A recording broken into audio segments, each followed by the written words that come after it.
Hey everybody, it's Aaron Blaise here with Dustin Blaise. It's July 14th. How are you? How are you? July 14th, Monday morning. Early, 9 a.m. That's not that early. How you doing though? You doing alright? You've been getting up early though. You've been going out at sunrise getting your little photographies. Yes, I have. Although, last night I was up slightly later. Oh, are you going to be falling asleep today? No. I should be fine. Alright. I'm drinking coffee and blackberry flavored bubbly. Nice. Stay hydrated, my friend.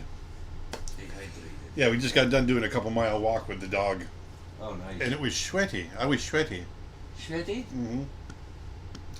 We got a brand new bathroom that we just got finished yesterday, and I took a shower in it, and it's the best shower in the house. Yeah, it was great.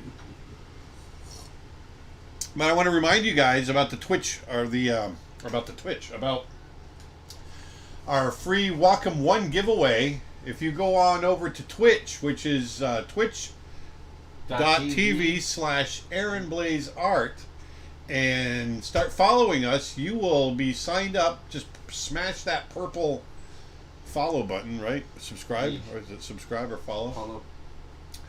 You'll be automatically signed up to win possibly a Wacom 1 straight from Wacom. Wacom.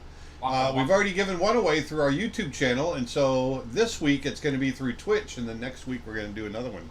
So we've got several Wacom 1s that we're going to be giving away.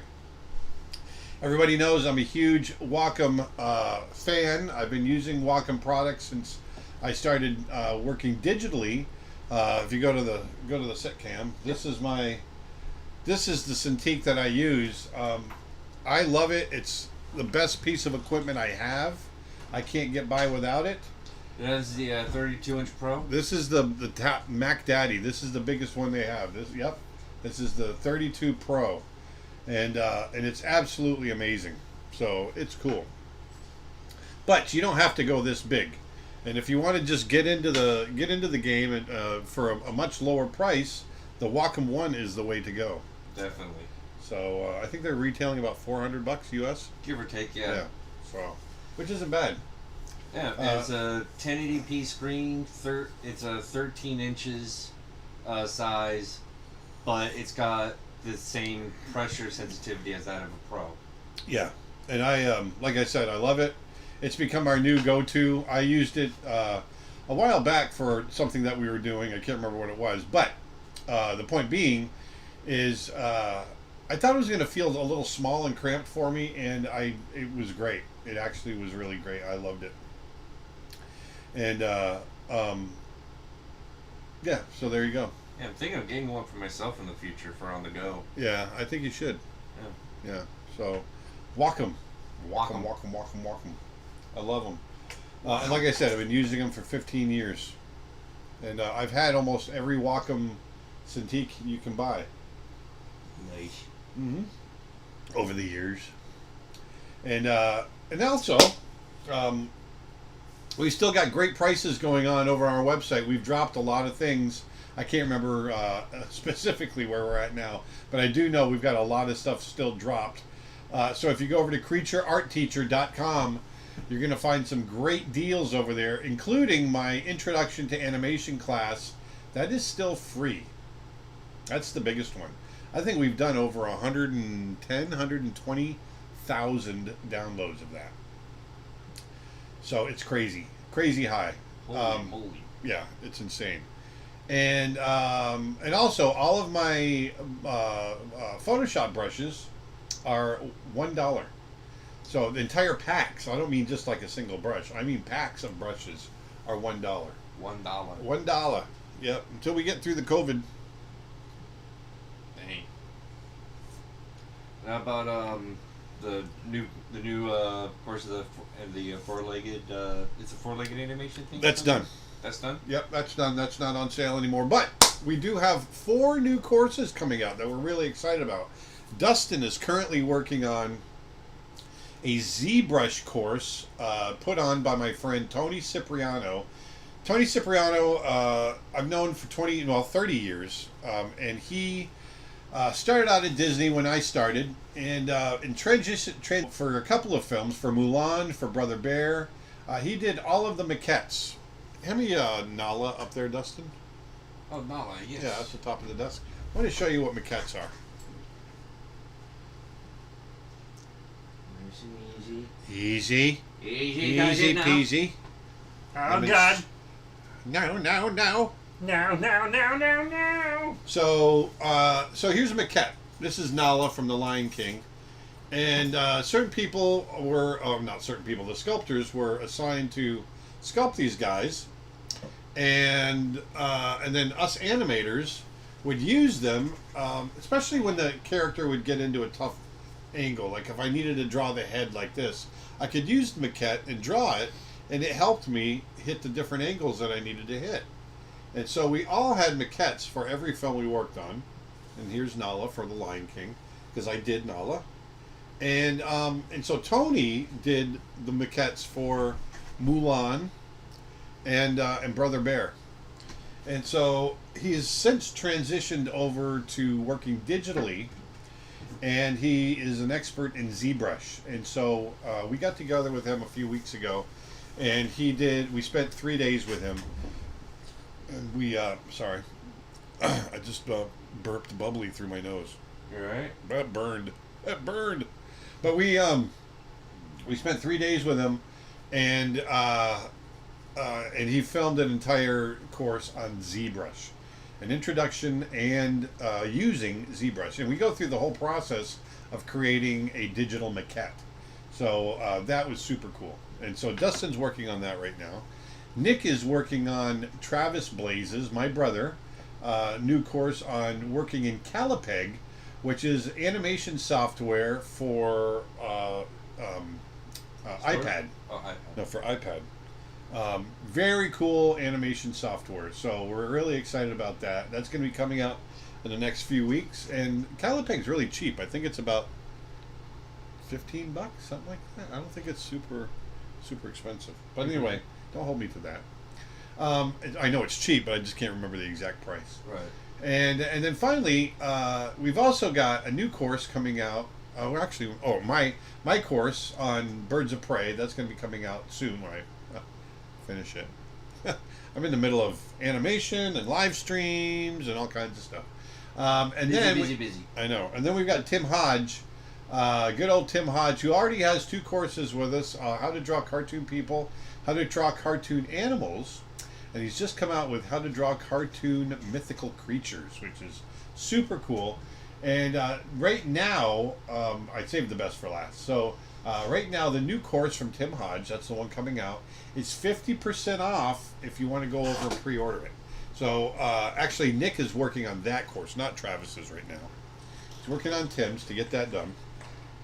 Get your facts straight. Figure it out, dude. So, so the new course from Tim Hodge is 50% off if you want to pre-order it. So go to creatureartteacher.com and also be eligible for a free art giveaway. So Tim is doing, he's going to be giving away a free original drawing to a random buyer. So if you buy his course, you might just get an original piece of art from Tim Hodge. Tim is a great story artist in the industry. He and I, once again, have worked together for 25 plus years. He was a story artist on Brother Bear, among other movies. And was also a director for a couple of the VeggieTales episodes. Really? Yeah. Yep. So Tim's been around. He's been around, man. He's been around. So, and he's a very good man. And we're very proud and very happy to have Tim as part of our family.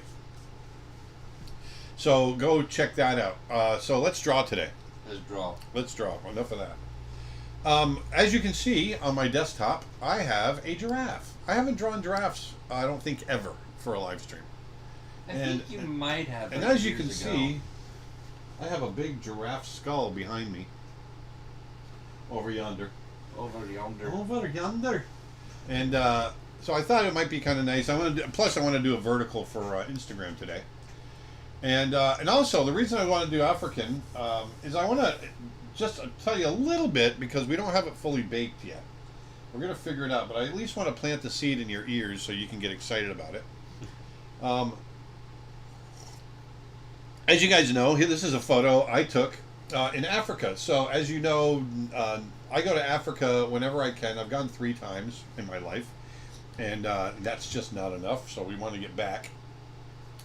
And this photo was taken while we were in our last trip to Africa. Nick and I went in October, this past October, 2019. And we stayed at a wonderful camp and had some amazing drivers, Maasai drivers, guides that took us all over the place. Well, since COVID has come in, the world is basically paralyzed. And so the camp that we went to, along with the drivers that work there, they've had 0 income. They've had no tourists whatsoever, which is never happens. It's never happened ever, and they're suffering. And this is their only source of income. And the Maasai out there, if they're not working doing service stuff like driving or working in the camps and that sort of thing, they really just literally they tend their cattle and they tend their goats, and they they're pastoral. They move from place to place, and but they still need a source of income in order to send kids to college and that sort of thing, and that's including the villages too, because the villages there depend on tourism. When we went in, we bought a lot of jewelry, and they take that money. It's all communal. It goes into the communal kind of the village pot, and they use that money for buying goods for the village, sending the kids to college, all of that. And so our friend Moses, who is kind of the leader of the guides that we had there, we're trying to set something up with Moses over the next few weeks. We're still working out the logistics of it, but we went as a group called Expedition Art, and that's this group that I belong to, Nick and I, and we're trying to improve the world one drawing at a time, and it's all natural. Trying to improve the environment, help endangered species, that sort of thing. We're a collection of animal artists. And so all of us went on this last trip. And so we're talking about now doing a pay-per-view, much like the courses that you've seen me do in the past, where I've done live animation courses, that sort of thing, where I've gone a full day and people pay to attend the class live, virtual, over, you can be anywhere in the world. We're talking about doing that with an African lecture. And so we have Darren Bader, who is the art director for Red Dead Redemption, right? Yeah, Red Dead Redemption, and he's quite a few other things. He's just an amazing artist, and he was on the trip with us. Manu Carrasco, who's Carrasco, I always say his name wrong, and I've known him for years. Manny, I'm sorry, I love you. Who is kind of the leader of the Expedition Art Group. He's going to be part of it. Nick will be in there. And Christy Tipton, and anyone else that we might be able to get, along with Moses, who is our Maasai guide and driver. And we're going to be kind of planted all over the world, but all together in this live stream that we're going to do for you. It'll be a pay-per-view, and 100% of the proceeds are going to go back to the Maasai and the guides and the camps and helping them out. So we're really excited about it. We're still planning it. It's going to be a really cool thing. I think it's going to be very affordable. It's going to be several hours. We're going to be drawing. We're going to be lecturing. You're going to be able to ask questions. We're going to be going over our photographs, over our videos, all kinds of cool stuff. It's going to be like a virtual safari. Sounds like fun. Yes. So, I've been talking for 16 minutes. Indeed. Are giraffes somehow related to horses? You know what? I don't know. I think they might be because they're hoofed. They might have a common ancestor, but I don't know. That's a good question. That's a really good question. I've never checked. Someone might want to check that. Dustin, you want to look that up? I just looked it up. Are giraffes related to horses? They're both mammals, but giraffes are closer related to okapi. Yes, okapi. Yes, I knew that. Than other even-toed ungulates. Oh, really? like cows and deer. Ah. Thus, giraffes are more closely related to pigs than to horses, Really? They're more related to pigs than to horses. Did you hear that? and be very distantly. The closest relatives to horses are zebras and donkeys, Yes. That makes sense, obviously. and all three of those are part of the equidae family. Equine. I must crawl into my equine cocoon. I must cut the belly and crawl into my equine cocoon. That was from a Saturday Night Live skit. Nice. Scottish hooligans, whatever. I can't remember what it was. But it was a Mike Myers skit. He talks about I think it was killing a cop's horse or something and crawling to keep warm inside his equine cocoon. Very specific. Yes, yes. All right, so let's start drawing. My goodness. I've been talking for so long. So the first thing I want to do is I just want to rough sketch our little guy in here. He's not such a little guy. You know giraffe have the same number of vertebrae in their neck as we have in ours? Really? Yes. Really? Really. What's your favorite animal documentary? Color dodge. I've got it set to color dodge. I don't want color dodge. What's my favorite animal documentary? Yeah. Eternal Enemies. It's the struggle, the battle between lions and hyenas. It's called Eternal Enemies. It's filmed by the Jauberge husband and wife team. We'll definitely need to see that, but And we watched it as reference for what movie? Lion Yes. King. The Lion King. That's right.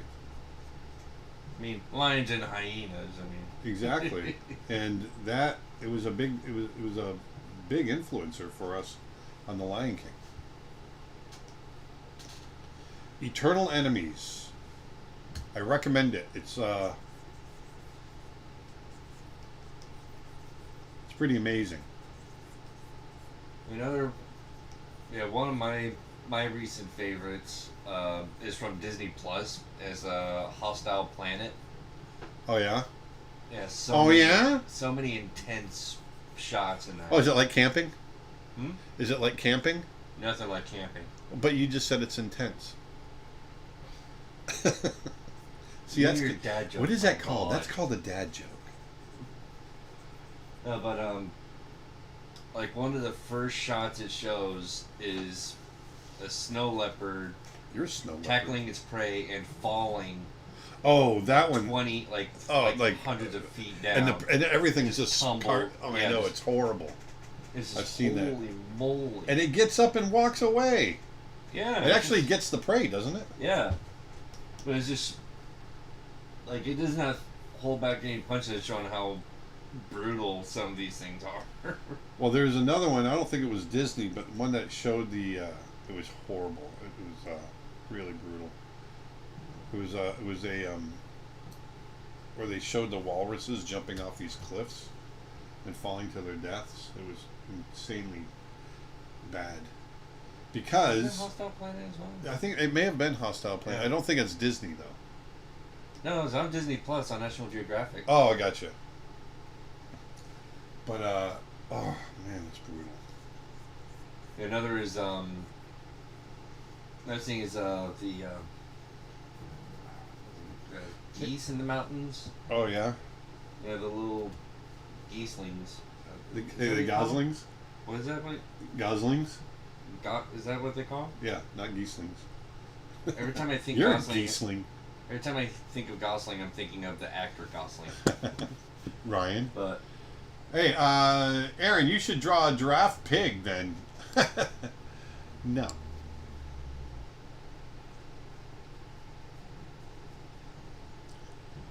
Because giraffes are more closely related to pigs. See what he's saying there? do you think practice does not make perfect, but perfecting the practice is the way? I don't know. I think you're splitting hairs now at this point. Either way, just getting in there and practicing. If you're not making marks on a screen or on a canvas, then you're not learning. That's the bottom line, really. Practice makes better, in my opinion. Yeah.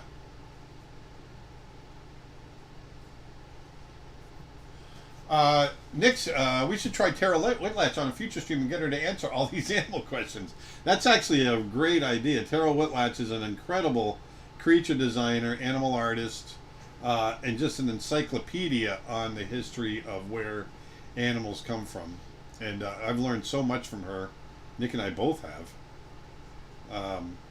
She's just an amazing, incredibly talented, I hate using the word talented, incredibly skilled artist. And an incredibly nice woman. Facebook comment, Aaron, here's an idea. Find out how much carbon we digital artists consume with our various tablets and energy consumption. Make an easy way for people to calculate that and then offset the carbon through environmental action as an artist group. Holy moly. You're a thinker, yeah? That's kind of a cool idea. Not sure how we would approach figuring that out.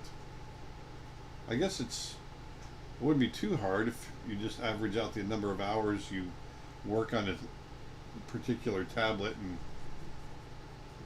then work the number of gigawatts. It takes. 1.21 gigawatts. What the hell is a gigawatt? Can you explain to us a little bit about the anatomy of a giraffe? Sure.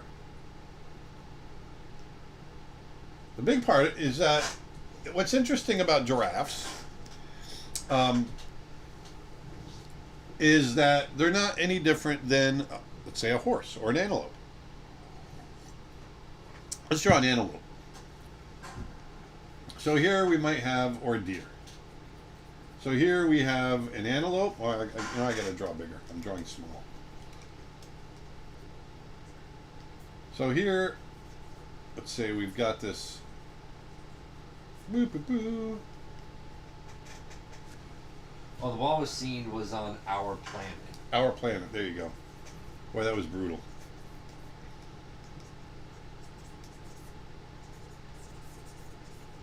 So I'm just going to draw a general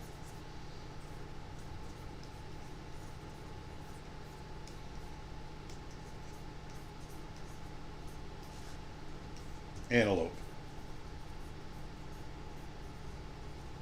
Okay, oops, let's move this over.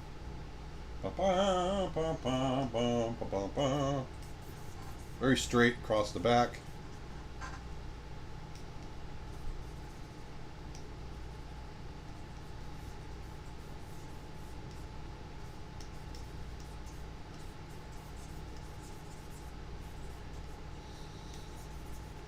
Okay.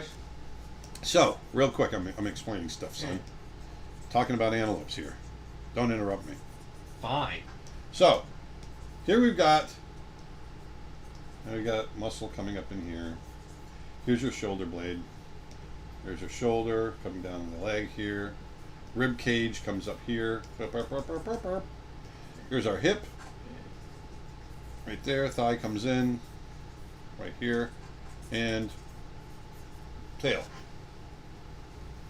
And then here's our antelope horns, okay? So there's, let's say that's an impala. Not the car, but the animal. All right, so there's our impala. I want to show you, and that's not much different than a horse, right? It's just taking and changing proportions. This is where I want to show you about comparative anatomy and how you can learn about other animals just by understanding a few animals. Okay? So, if we have an impala, like so, like that, okay? We got, remember, I always break it up into 6 different parts. We have the head, we have the neck, we have the shoulders and front arms, trunk of the body, hips and back legs, and then tail. Okay? Those are the parts that I try to memorize, because those are the parts that generally change shape from animal to animal, but every animal has them. So if let's shrink this up. So there's our impala, like so. So let's draw a giraffe. Well, let me move that impala out of the way. Oops. Move that impala over here. There we go. So let's draw a giraffe. Well, a giraffe has the head, like we were just talking about.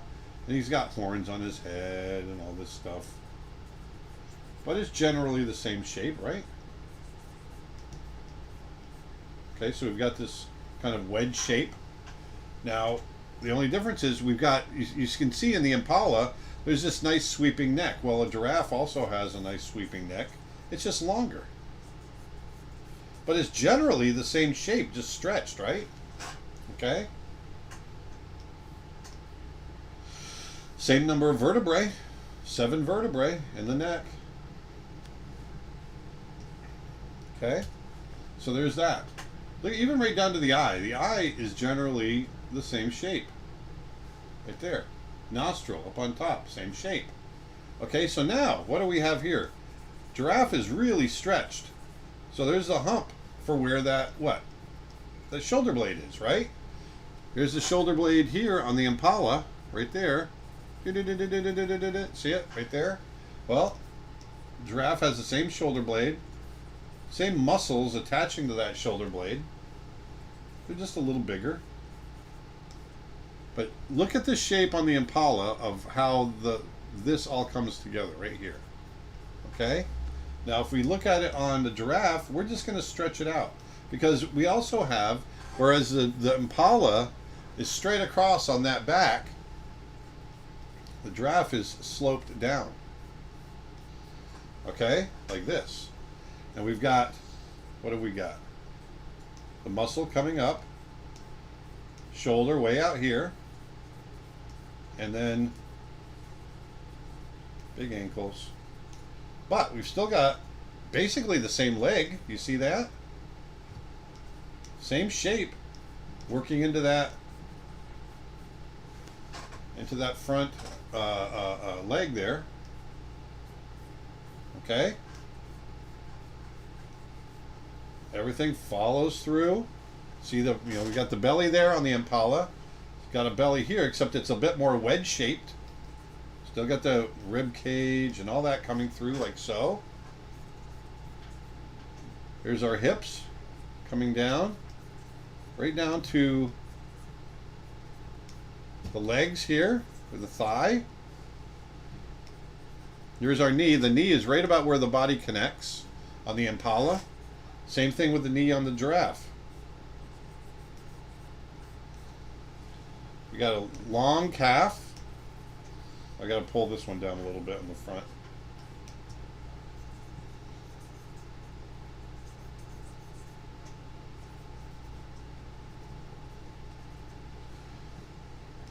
See there? Look at the shape on the impala. See, I got to get a little longer there, but there's that. Same shape on the giraffe. Giraffe has a longer tail, like so. But if you just, certain animals, you just need to memorize their shape. Okay? That's all you got to do. But it's still the same parts. Look at that impala. Okay, so we look at the head. Let's just look at the head of a giraffe compared to an impala. Or a horse. Here's a horse. Not much difference, is there? There's a horse head right there. Just drew. We drew it very fast. Okay? So there's our impala, there's our giraffe, there's our horse. They're all basically the same. Okay? And when you look at the skulls, you can see that the skulls are basically the same. They're just things are stretched and shaped and shifted. You know, here's a giant giraffe skull. You can see that hump on the head. You got the nasal opening here. But there's really, it's basically a pretty straightforward ungulate skull. What are the horns for on the giraffe's head? They use them for battle. You know, they hit each other with them and that sort of thing. Look at the shape of this neck on the impala. Look at the shape of the neck on the giraffe. Compare it with the horse skull? Oh, yeah, compare it with the horse skull. That's a good idea. And so here's a horse skull. And you can see, if you look at the giraffe in the background, let me take this bottom jaw off because I don't have the bottom jaw of the giraffe. But you can see those similarities. You can see a horse has a little bit more of a cheekbone, whereas a giraffe, it goes underneath and goes behind the eye a little bit more. You got a little bit here, okay? But you still have the same, you know, horses have front teeth on the top. Giraffe don't. They're more ungulates. Ungulates don't have those top teeth. But you still have the same nasal opening, all of that. It's just they're shaped differently. Those are the... You got to remember, they have all the same parts. They're just shaped a little differently. There we go. Come on. There we go. Got it? I got it. I got it. Don't worry, people. He's got it. He's got it. Right. Okay, so let's work our way down. So here's our neck. It's just stretched out. So I got to, you know, as an artist, it's my job to remember, okay, it's basically the same as other four-legged animals, other ungulates, but I just got to stretch it in a giraffe way. That's what I got to remember. Okay, this is the giraffe way. And then we get to this body shape, this wedge shape. And I know that that's giraffe shape. And that's all I got to really remember, because the other parts pretty much are the same as other four-legged animals. I just got to remember, okay, it's longer, that sort of thing. So now I got to give them a little bit more of a belly. They tend to have a rounder belly here. So we've got this giraffe now. And a little bit of a mane. Like so. Okay? So that's what I recommend. Try to remember, you know, for me, the work is always not what are the parts, because I already know the parts. I know that they have the shoulder blade working into the shoulder and the elbow and the triceps, and how basically a four-legged animal is put together. What the thing that you need to memorize as an artist coming into different animals is how is that specific animal shaped differently. But remember, it's not that you're memorizing a new part for every animal, especially with mammals especially. It's just you have to memorize the shape. And that's the work right there. So there you go. Now back to our regular broadcast. Now back to our regularly scheduled program. If one wanted to join the efforts of expedition art, how would one go about joining it? Oh, doggone it. What happened again?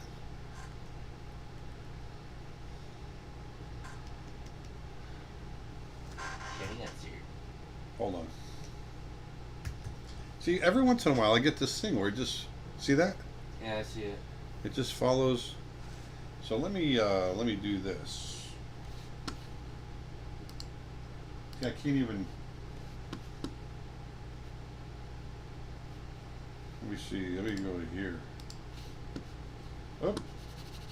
Now I just lost everything. Oh no. I lost my OBS. Did you? I'm flying blind. Yeah, we lost everything now. Oh, there we go. There we go. Woo. Thank God. I literally can't get rid of this. Help! Help! It's really weird for some reason. Is that caps locked? See, caps lock won't even come on. It's this weird thing that I don't know. Down. Look at the tabs real quick down below. 'Cause I thought I saw one of the apps. There we go. Towards the right. So I just pushed my I just pushed the button on my stylus, and that took care of it.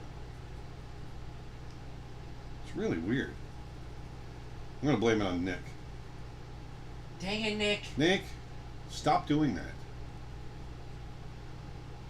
Yeah, so if one wanted to join the efforts of Expedition Art, how would one go about joining? Well, you can go to the Expedition Art website and message them there. And it is... Nick, can you pull up the website for Expedition Art? I don't remember it off the top of my head. I think it's expeditionart.org, I think. But I'm not sure.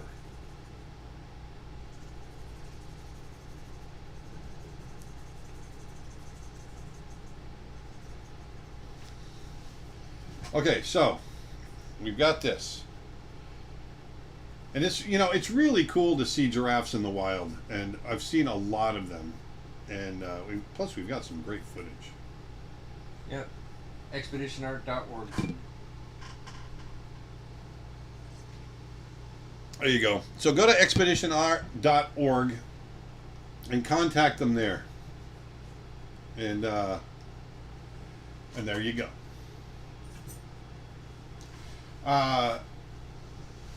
So head, neck, torso, legs, back, tail. That's what changes from animal to animal? Noted. Well, it's head, neck, no,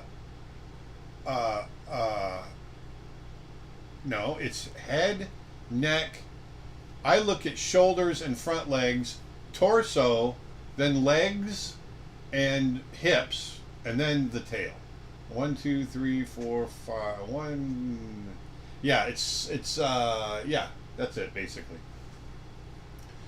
Are the 2 bumps on the head horns? Yes, they are. Twitch comment. Now I want to know how many skulls you have. I have a lot of skulls. Well, just one here. I laugh at my jokes too often. All right. When are you going to draw a lion versus leopard of African plain? When are you going to leave me alone? I don't know. That's a very specific question, isn't it? Very specific. It's very specific. And I've got this head. You see, I've got this giraffe head, see? You see, I got this giraffe head. I just thought, hey, let's make an art page with it. Who wants to buy an aspirin? I want to buy some aspirin. Got to go a little bigger with it. There we go. There we go.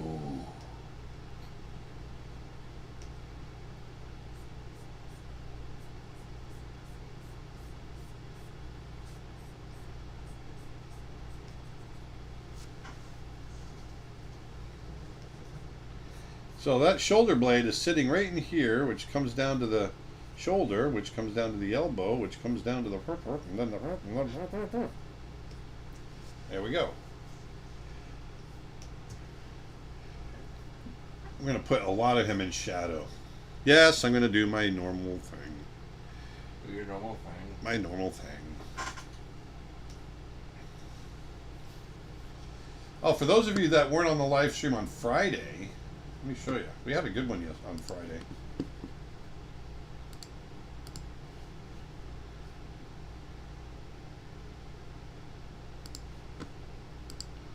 This is one we did on the live stream on Friday. That was a fun one. And this was a leopard that we actually saw. We followed it through the trees and across the plains and all kinds of stuff. And so I pulled up a few pieces of reference and we kind of made up our own image. And came up with this. That was a fun one that we did on Friday. Whoops. There we go. And the next winner for the walk-in is this Friday, correct? Yes, sir. Yes, sure it is.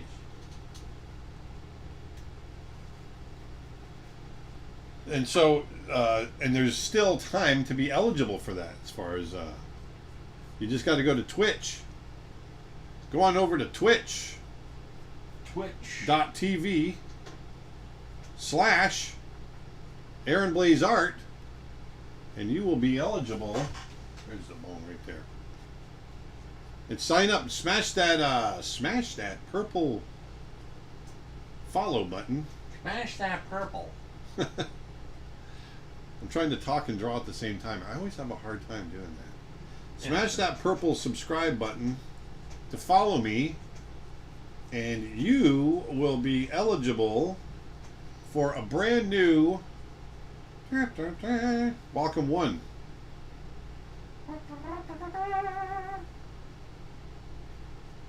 How to be an artist on the internet when nowadays pretty much everything can cause controversy?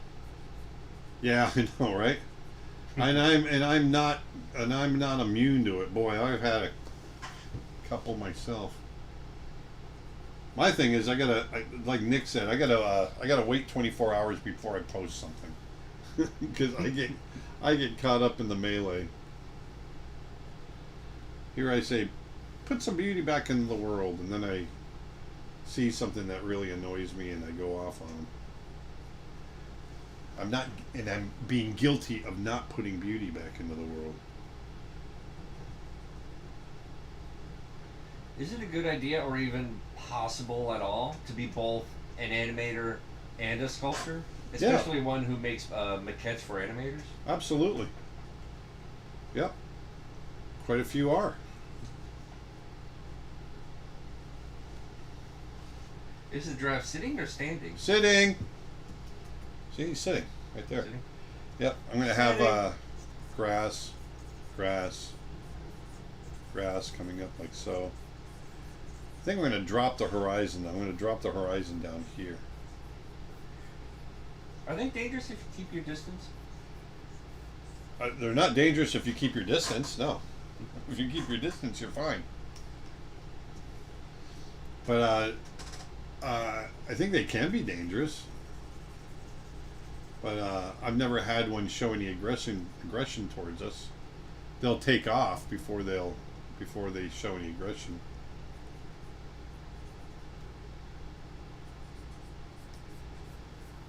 We see a lot of them on safari. They're really beautiful, and you can see them from way off. You know, you really feel like you've gone back to the time of dinosaurs or some prehistoric time, when you can look across the plains and you see a herd of elephant half a mile away, and 6 giraffe over here another mile away, and you know, all these giant fauna, out on the plains.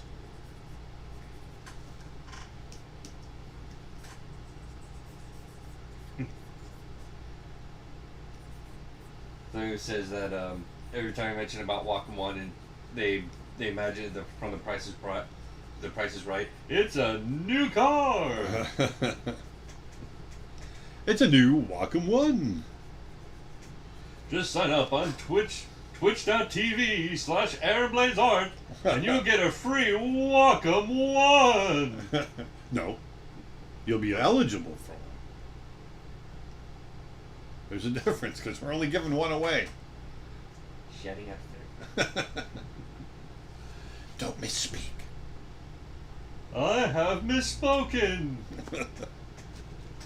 YouTube comment. Thank you for your lecture in Moscow, Russia. It was so inspiring. We did that last year, and we got another one coming up in August. Nick, I think I copied you on that, but in case I didn't, I'm doing another Moscow lecture, but we're going to be doing it virtually in August. If a bear hugs me, would he break my spine? If he squeezes hard enough. It was so inspiring. Now I'm saving up for an expedition to see live whales in their natural habitat. That's super cool.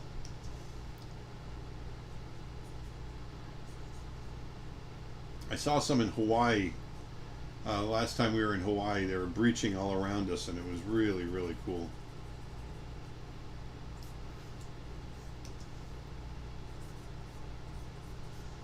Do you think the future of film screening will mainly be streaming at home versus theaters? No. I think, just like the Spanish flu, this will go away eventually. I think there's always going to be a group of us, that, me included, that will always love going to the theater.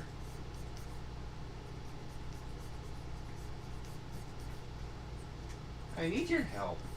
I bought your brush bundle, and when I try to download your brush, it takes a super long time. Why is that? I don't know. That's probably the speed of your internet. That's not an issue with the brushes. The brushes are the file. Well, depending on the file that you're purchasing, it might be a little bigger, but that's probably an issue with your internet. I mean, if it's a Wi-Fi, then yeah, the modem tends to slow down sometimes. So sometimes it needs a restart. So it's the good old fashioned unplug and plug it back in. Plug it in, plug it in. And hopefully that'll help.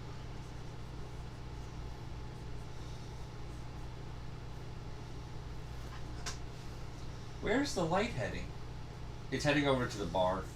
So here I'm just... maybe I'll raise that horizon just a little bit. I think I got it a little too low. Just don't want it centered. The other option is to do it up here. What do you think about having it up here, Dustin? Having what back up there? The horizon.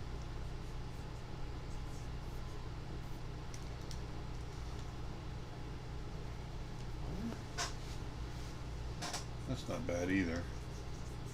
Maybe a bit slightly lower so it's not even on the neck. Okay. I just don't want it. I want it to be about a third. I'm looking at the rule of thirds. I'll bring it down here. How's this?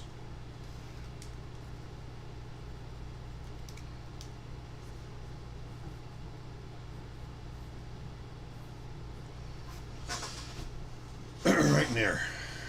Right in there. That'll work. YouTube comment. Oh, that's the same one.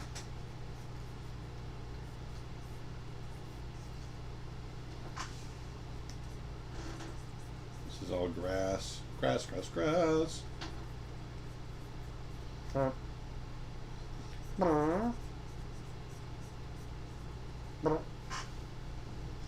right. Getting lots of grass in here. All right. There we go. Now I can see.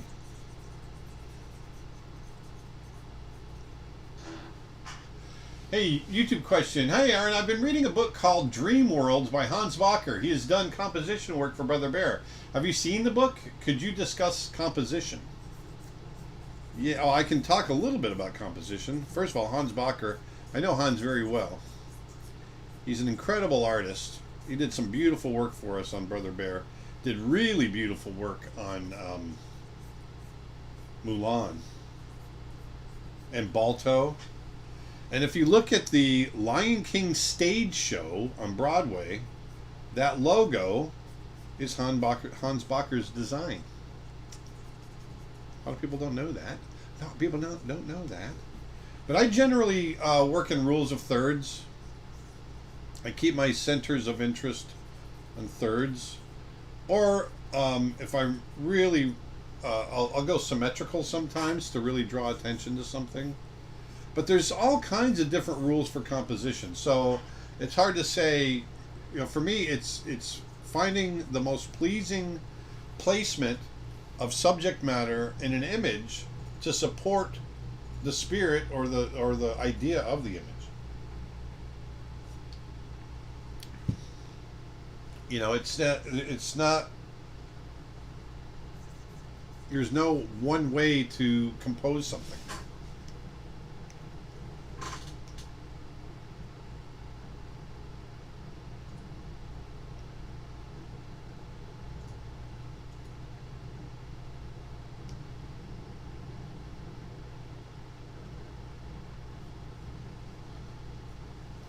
First question. Hi, Aaron. I love giraffes. What is your process for deciding on the background? Well, in this case, I've got reference. That's going to be my influence. And then I usually do my own lighting. As a lot of you know, I like to do dramatic shadows and stuff like that. So that tends to be my crutch, my go-to. And it will be here as well because I want the attention on that head. So I'm going to thrust the body into shadow. Like he's sitting in the shadow of a tree. Right now there's no real light direction. It's all diffused light. This is the image that I'm looking at right now. And so, really I'm copying the composition, but I'm going to change the lighting. And I'm changing the attitude on the face a little bit as well.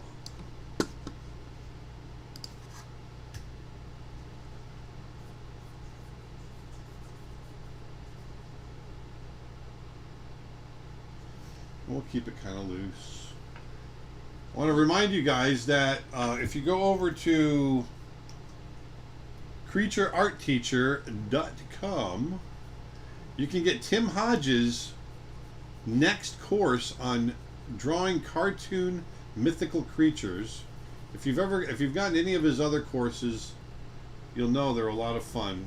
How to draw cartoon animals and how to draw cartoon people. And so now he's come up with how to draw cartoon mythical creatures. And like I said, it's a lot of fun. He's got a great way of teaching. It's wonderful for younger audiences, younger audience members, younger students.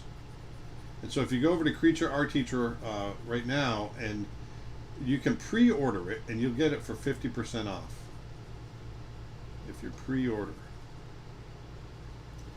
So there you go. The more you know, the more you glow. What? What? Do you see a future where cinema from other nations get more recognized worldwide and not just the US or Japan? Well, Parasite just got huge recognition, and that's Korean. Yeah. I think it's already happening. Netflix is totally international as far as its content goes. So yes, the answer is yes.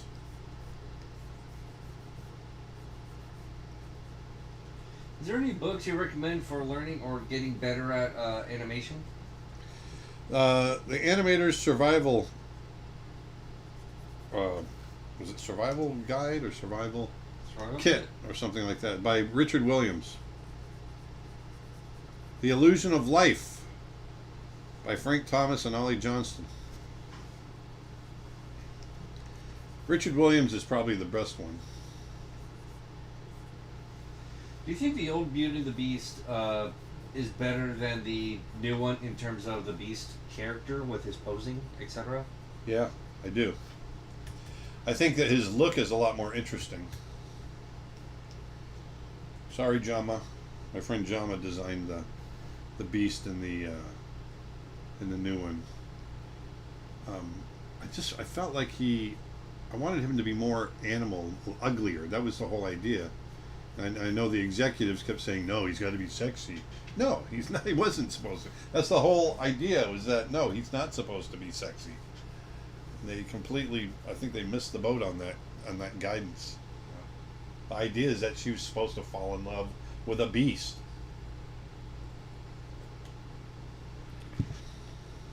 Yeah, not a sexy prince with horns. Yeah. So I'm going to create a clipping mask so I can just draw right over this guy. Or I'm going to start drawing start drawing some of the markings. Twitch question. Hey Aaron, I love giraffes. What is your process for design? Oh, I just did that one. Dang it, Nick.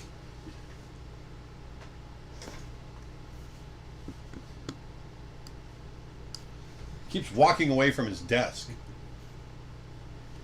Thanks. Did you know that giraffes did not have, or did have there short... goes.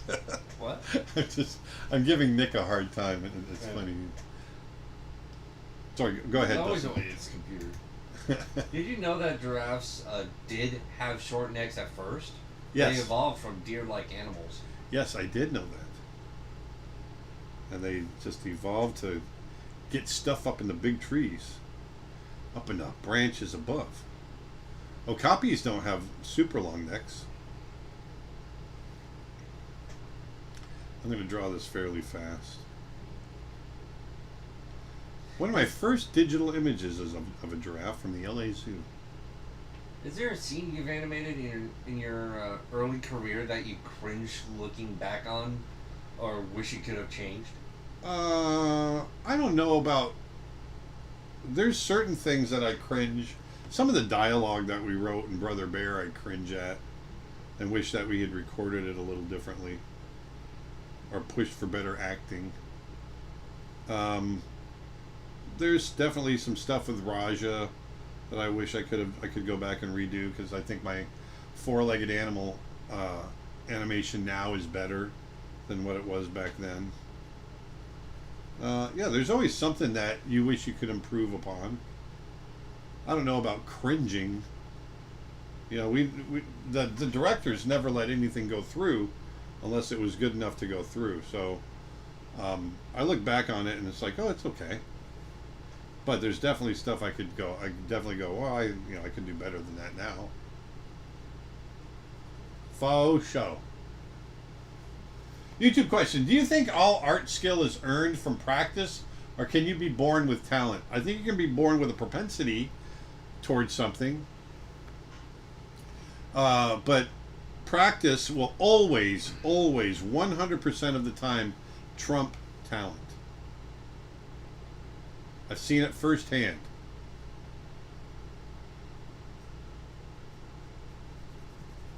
As someone who has never done digital art, how hard will it be for me to go from paper to iPad Pro?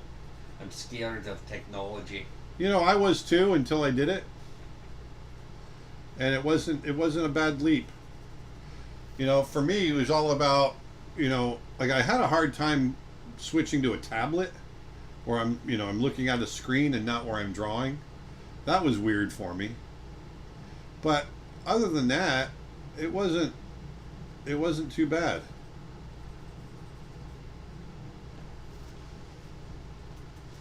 How do you keep checking your perspective in a drawing? How do you keep checking it? Yeah. You just Keep checking you it? just do. Yeah, you just check it. I'm not sure I understand the question. Think, like making sure the perspective you're trying to draw is correct? Yeah, You're trying to I make get it- that. But it's yeah, you just do it. You just check it before you wreck it. Check it before you wreck it.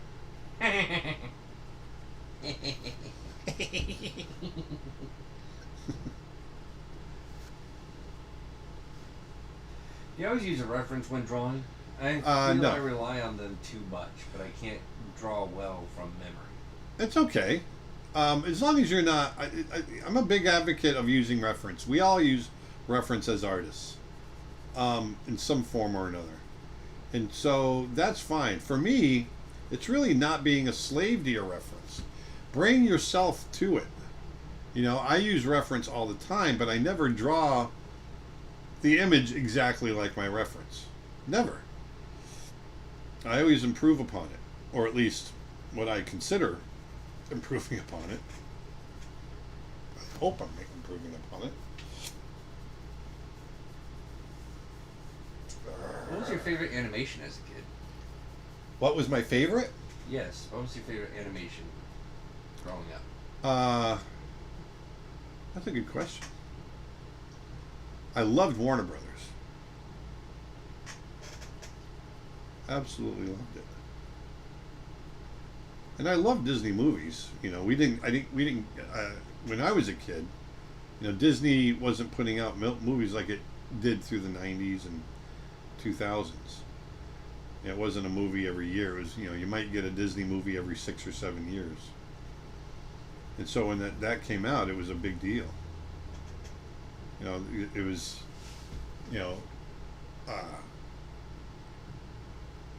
like I saw Robin Hood in the theater in 1973 with my grandfather.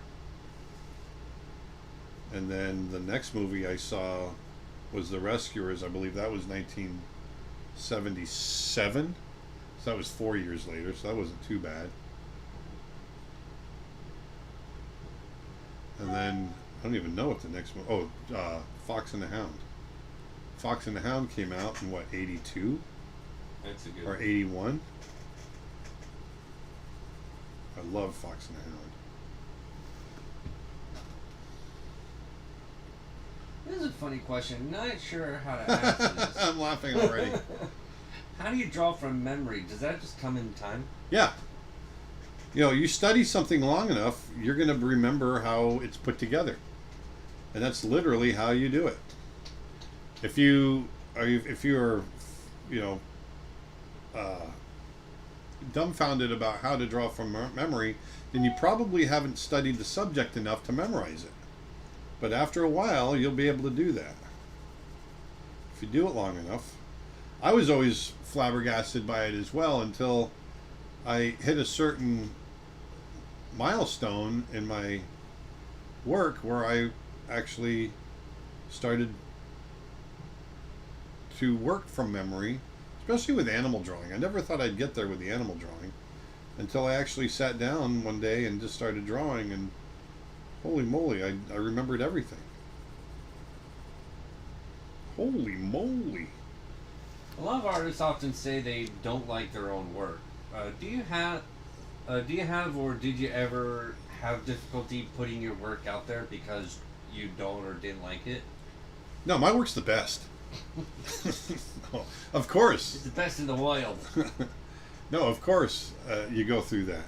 Every artist goes through that, and but you just gotta, you know, working up confidence in your own work. That's something to a skill that you have to go through as well, and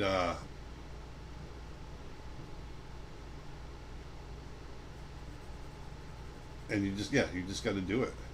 Just do it. Just do it. Do you get along with technology, or are you already having old man problems with it? I've always had old man problems with it, but I have a young man in Nick Birch that helps me. and Dustin Blaise. So between Dustin Blaise and Nick Birch, I don't fear technology. I embrace technology. I like it. And Steve Coleman helps. Although I don't interact as much with Steve Coleman. You got to watch that guy. He's suspicious. He's suspicious. He's suspicious. He's always so quiet. Those are the ones you got to watch out for.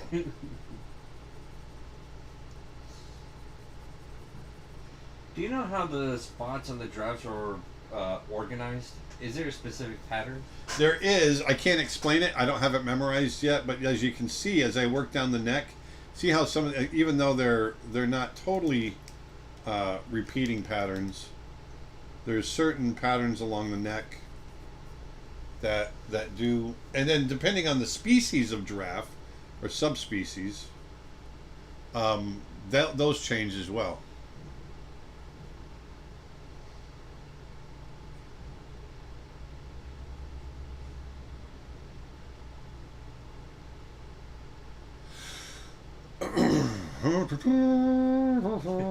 Every time I hear the sound of Aaron getting an email, I check my own inbox. Sorry, I gotta turn that off. Let me come up here and go to here and go to Do Not Disturb. We can go.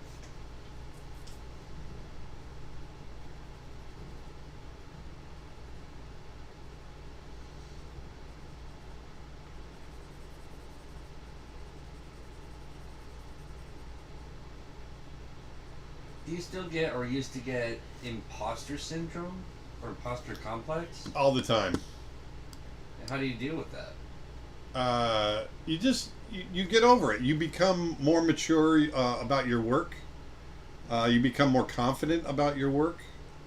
That's the biggest part, is just becoming more confident.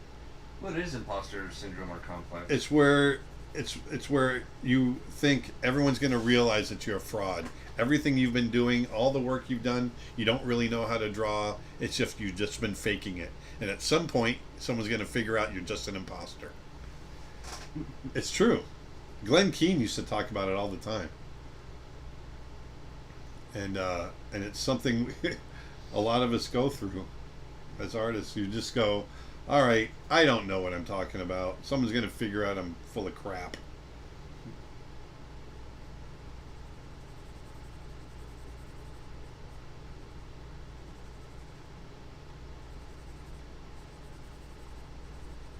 How many trips have you made to Africa, and did you mainly shoot your references with photography? Since Africa is full of dangerous animals. I've been 3 times. Yeah, and but I draw along the way too. Draw and paint and shoot with photography and video. And I cannot wait to get out there myself. Yeah, I can't wait to get you out there.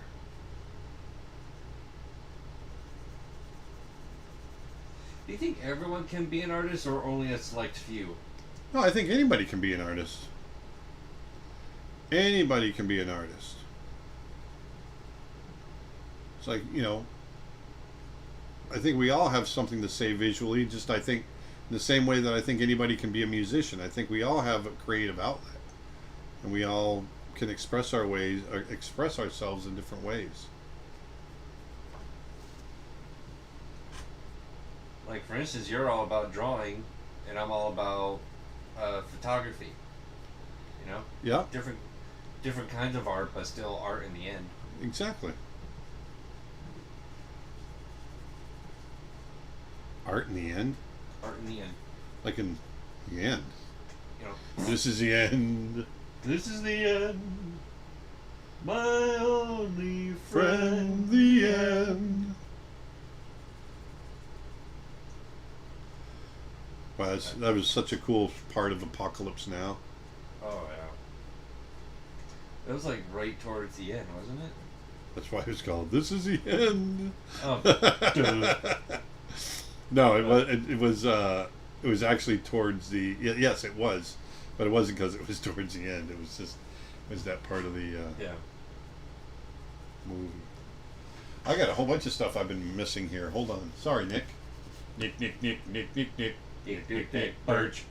Did you know that the trees change their leaves' flavor to be bitter when they notice they're being eaten by giraffes, and spread chemicals to alert other plants around so that they get bitter and the animals go away? Isn't that amazing? It really is.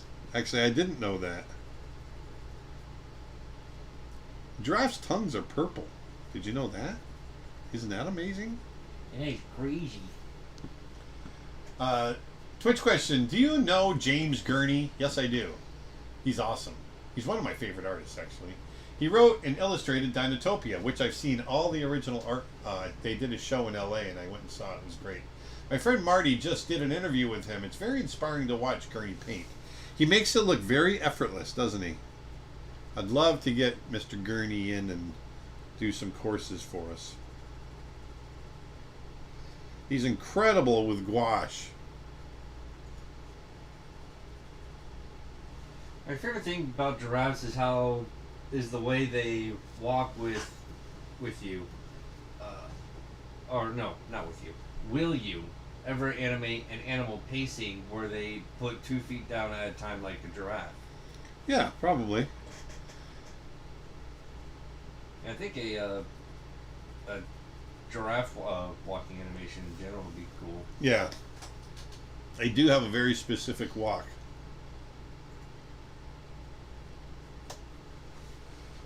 Can you do a Procreate live stream soon?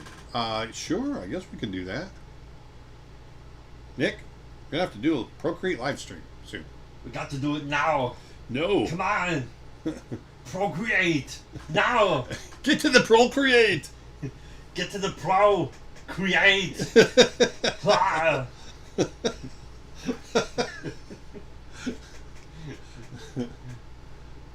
my god. Do you have any suggestions for a beginner watercolor set? Get a because you can use it in the field as well. Get a Cotman field kit. And be sure to get a cowbell. while you're at it. Is someone asking you to do No. impersonations? No, I'm just doing it on my own this time. Well, they're pretty darn funny. Well, thank you very much. So I'm just putting in local color, and literally I'm going really opaque, obviously, because then we're gonna play with some subtleties later on.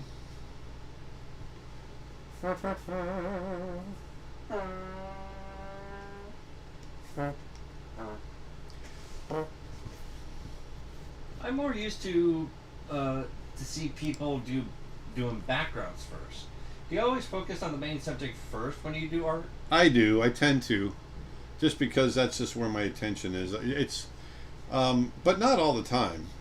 But I tend to spend more time there. So we've got a lot of wrinkles in here. So a lot of these shapes are going to be on top of each other. So I'm just kind of generally going quick here. Because it's all foreshortened. You know, foreshortened. You know what I watched last night? Vedanta and I watched last night. I haven't seen it in years, and it really holds up. And it's such a good movie. 9 to 5.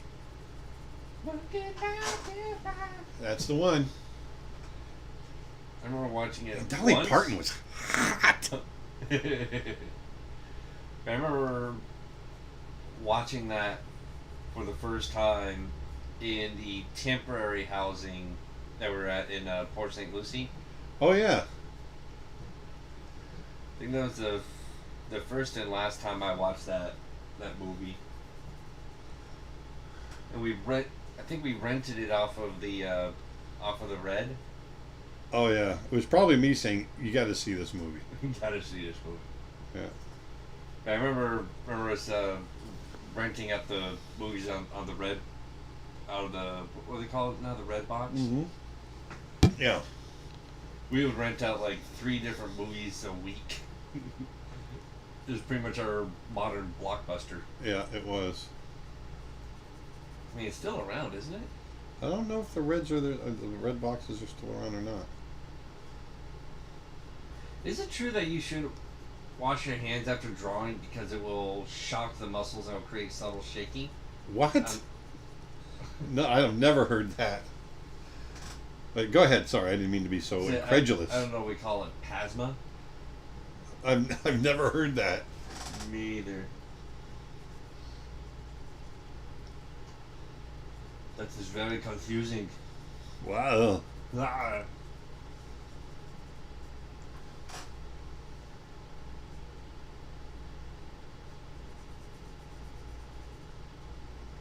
You never paint tonal value first? Or do you always start with local color? I always start when I'm painting digitally. I have that ability. I have the luxury of being able to break up my shadows and lights from local color. So I tend to do that when I'm painting digitally. I can establish my local color first. To me, it's just a great way to get started. So it turns out Red Box is still around. Gotcha.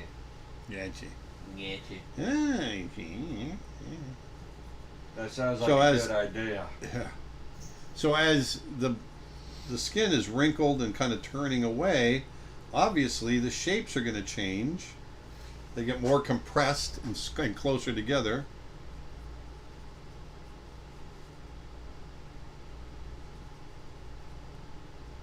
Hey, Peter. Peter.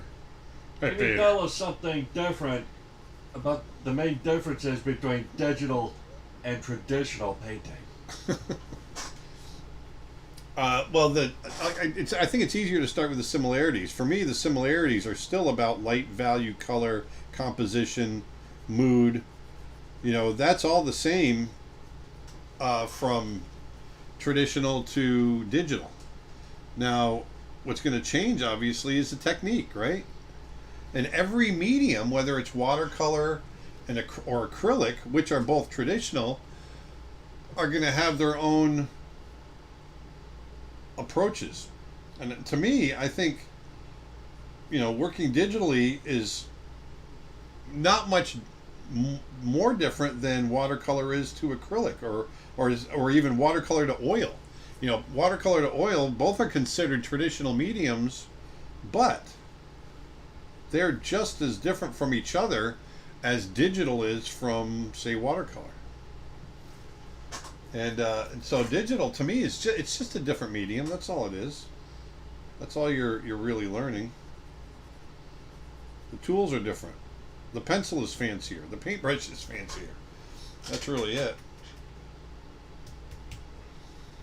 I've just invested into an iPad and loving Procreate. What is your favorite drawing app for the iPad, and and which do you use the most? Procreate. Yeah, Procreate's definitely. your number one? That's the only one I use. It's not a choice, it's a fact. Yeah. And I've got a Procreate course on my website. And also, if you like this stream, please hit the subscribe button and share it. It really helps us a lot. Nick's reminding me. I always forget to remind people to do that. And yeah, because it really does help us a lot to get the message out. Not gonna lie, the very beginning of that, it sounded like you're getting into a song. If you like this stream. Did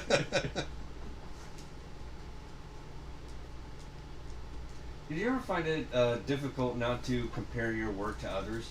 What would you suggest to overcome feelings of self-doubt in these situations? Stop doing it. Stop it. Stop it. Compare yourself to yourself. Compare yourself to your artwork a year ago. Compare yourself to your artwork a week ago. But don't compare yourself to other people. Be inspired by other people. Be inspired by other artists. I've always been inspired by other great artists. Learn from them. It's not a competition. It's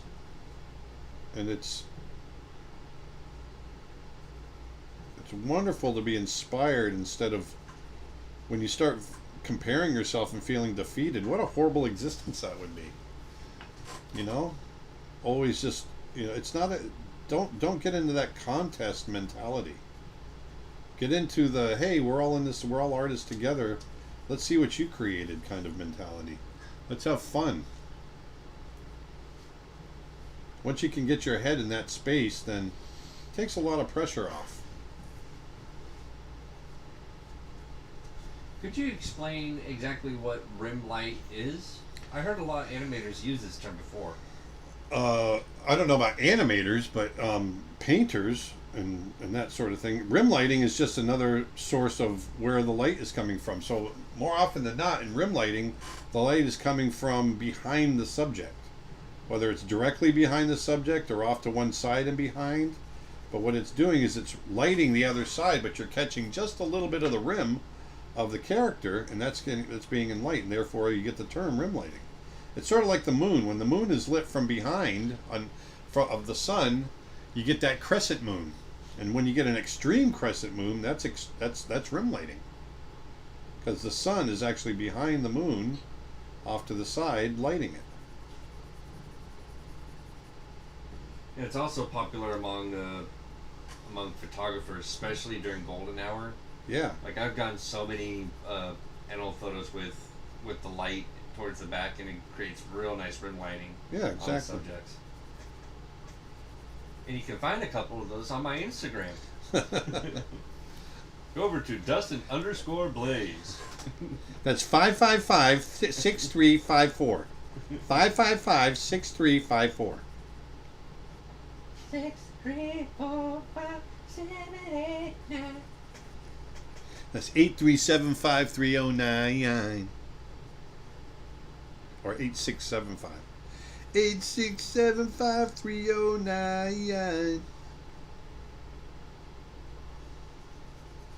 Aaron, hey. I'm struggling to design characters, especially in the way of clothes and props.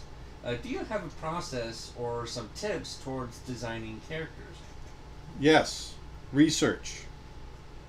The more research you do, the better off you are. That's especially with clothes and props. Don't do it out of your head. Research. Research is the ultimate seed for ideas because you're going to gain knowledge. You're going to understand what it takes, or what goes with that character that you're creating.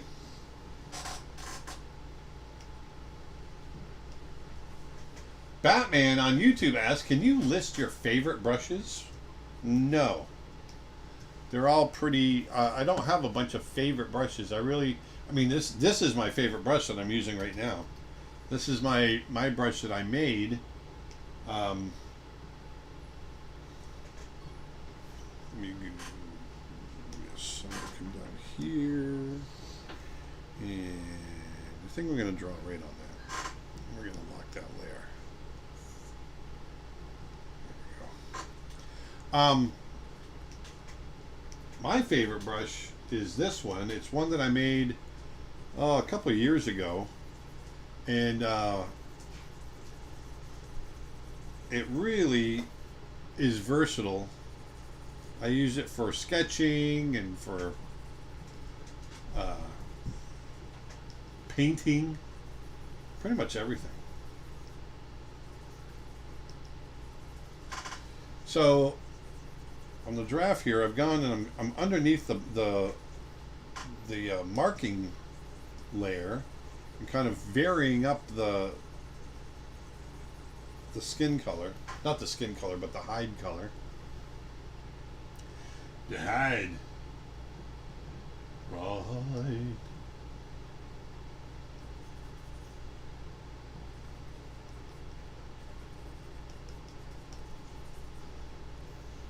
Got other giraffe shots. Let me show you. Let me show you something. Let me show you something. Where's my giraffe? There we are. Giraffes. Let me get... I want to get a close-up on the head. There we go. That's what I'm looking for. Will there be an African wildlife course? And what animals will be in there? Yes, there will be. Or will there be separate courses for each animal? No, I'm going to do an African wildlife course. There we go. Oh, yeah. Love that. Love it. Love it. There's my detail. And, hold on a second. File. That sounds perfect right there. Export. Export. Export. Hey, Baylor, See? you gotta export. I gotta export. See, when you get, you always should have enough reference on hand. You know, I always make sure I have enough reference on hand. Referral. The reference. Oh, right here. File, open. And then we go to desktop. There we go. Open. Okay. And then we're going to go image, adjustment, or rotation, horizontal. Look at that. Ooh, oh, bingo. Horizontal. And use that as my reference. Oops. There we go. We're going to go here.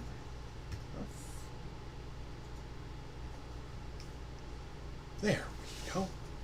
There we go. There we go.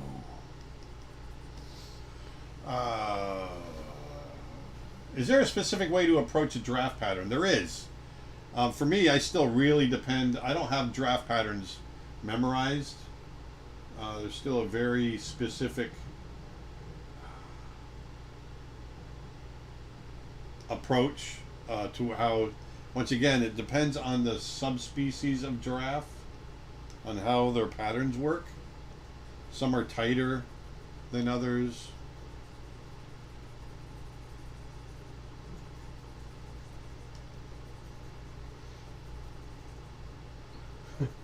How much reference is enough reference? I think enough is when, you know, once you feel comfortable with what it is that you're creating.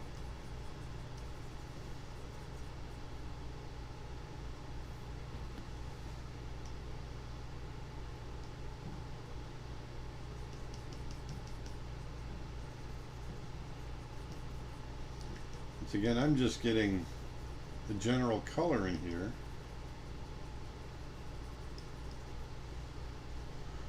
On your trips to Africa, do you try to draw or snapshot every animal in Africa, or do you just focus on specific animals?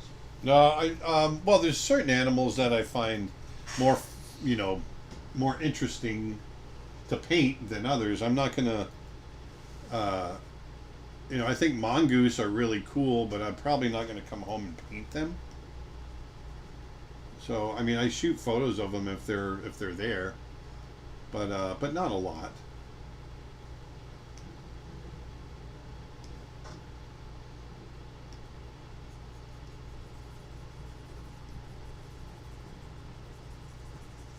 How often do you talk to yourself in weird voices when you're drawing alone? I do it all the time. You're pretty psycho. No, I'm just kidding. I don't.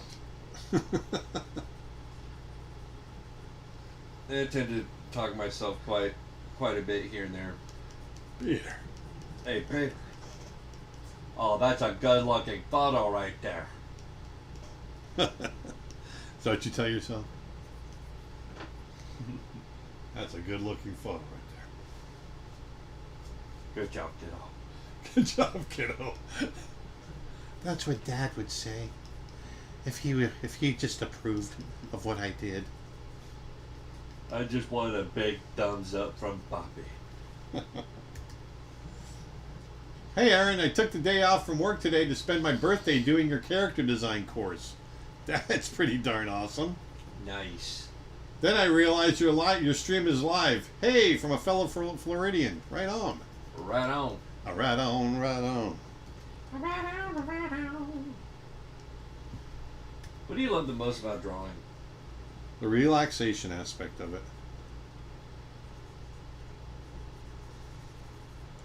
I just love to draw.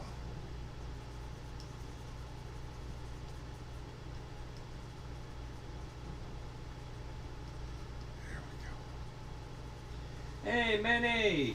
Mayonnaise! He says, hey, Brother Bear. Thank you for the mention of inspiration. I am humbled and love you, man. Miss you and Dustin. Miss you too, Manny. Hey, you're an amazing artist, Manny. Your ink work is insane. I'm always inspired by it. I'm definitely looking forward to the next meetup. Yeah, me too. So Manny, who's on right now, is one of the guys that will be joining us when we have this figured out. Hey Manny, I was talking about what we have in the works. That it's not fully baked yet, but I wanted to plant the seed so folks could get a little excited about it, about getting together and doing a little live stream regarding Africa and our experiences there as a group, and all of us getting together and talking about it and benefiting our friend Mr. Moses. Moses.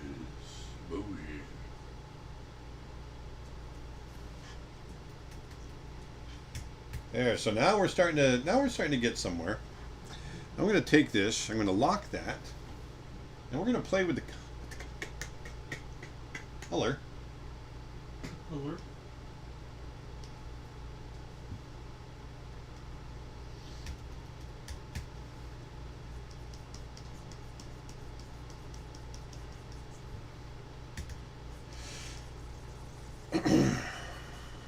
What do you don't like when you're drawing? What do I don't like when I'm drawing? When you're drawing, yeah. Questions. Then I'll shut up then. No, I'm just kidding. What the heck happened there? How did that happen? What? I'm completely confused. What happened with my... What? What? I don't get this. What happened? I don't understand why... Why did that do that? Everything okay? Oh, is it because I did that? I'm trying to figure out why... Did I take the clipping mask? I took the clipping mask off? I guess I took the clipping mask off. So I got to go back and click on that and go to create clipping mask. Oh, there we go. It went back. I guess Fixed it. I fixed it. Good job, get off.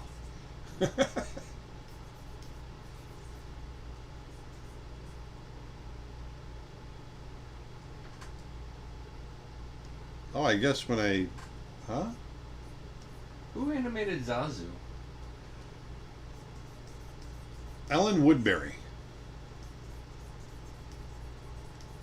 She's a really cool animal sculptor now. She's part of the Society of Animal Artists. She does really cool stuff. I love Ellen Woodbury's work.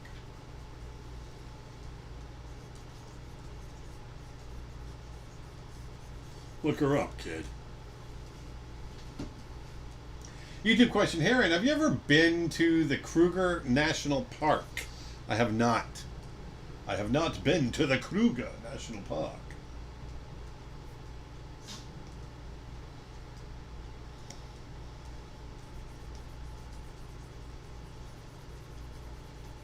I've never been to South Africa. I've only been to Kenya and Tanzania. I'd like to go to Kruger. I'd like to get to South Africa. I'd like to expand my horizons, so to speak. Expand your horizons. Yes. Expand my horizons, eh? Sweet. Expand the horizons, eh? What you gotta do is expand your horizons. Such an idiot. I cannot draw straight lines. My hand is a bit trembling. Any idea or trick to overcome this? Practice. I don't know. I don't know what to tell you on that one.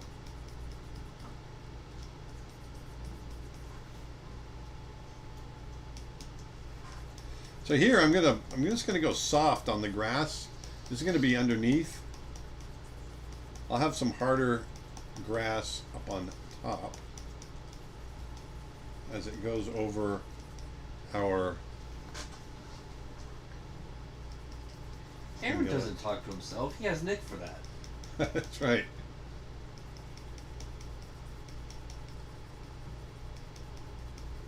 You're worthless.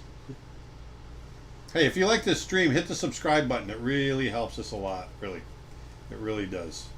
Because then we can get the word out to more people about what we might be doing. Will we be selling prints of these live stream paintings or any more traditional sketches? Absolutely love the leopard one you recently drew. Can you hand me that? Right there? This one right here? Yeah. I was goofing around last night before we went to bed and I did a little... So I'm doing some kind of sketching.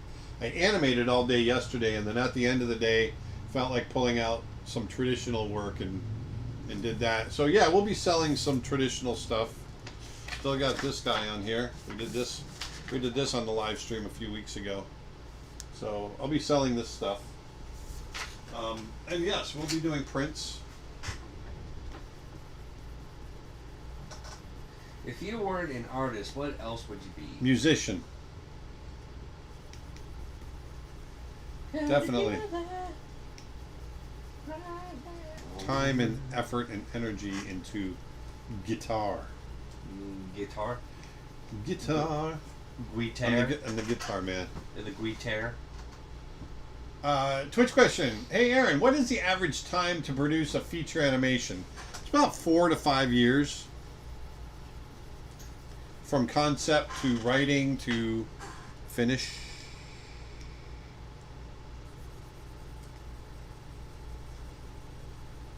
Brother Bear, it took us 6 years. That's right, folks. 6 long years.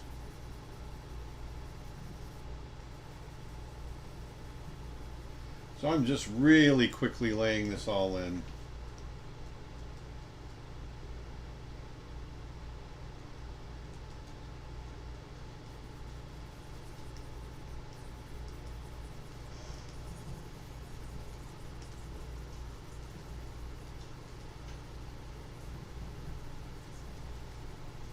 I'm going very quickly with it. I just want to lay in the roughest indication first, and then we'll go in and we're gonna have some fun. All of this, we're just laying the groundwork for the ultimate image. And then, in the end, it's all about just tweaking.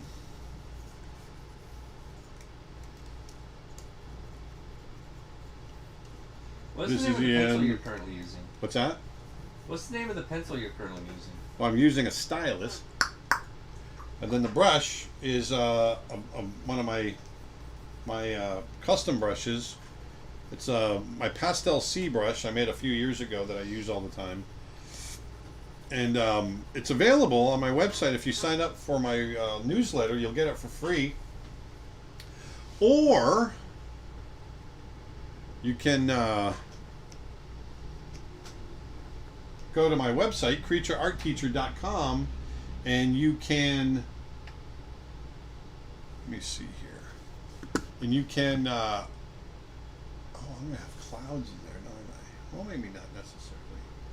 What's in there anyway? You can get it there. It's in my original custom brush set. I'm going to go a little lighter with it. Here we go. It's in my original custom brush set, and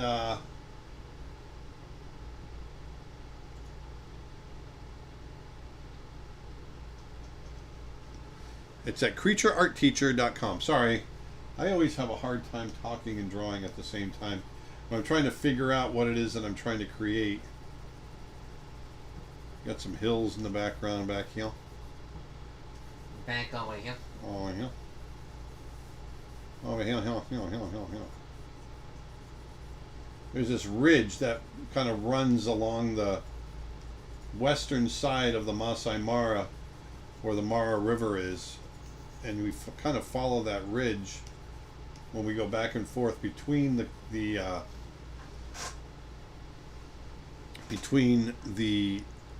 camp and the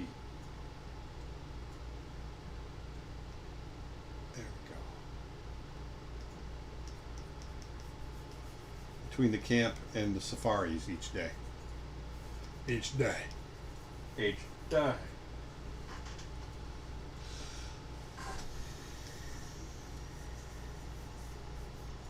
Yeah, I'm going to keep everything loose. Keeping it loose, keeping it loose.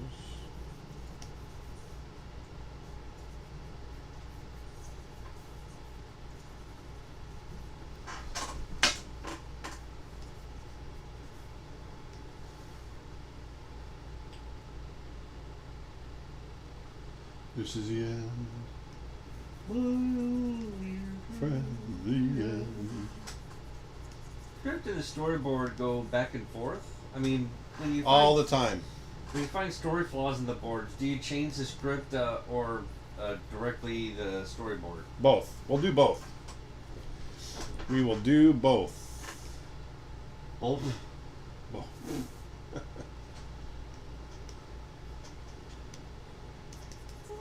Even.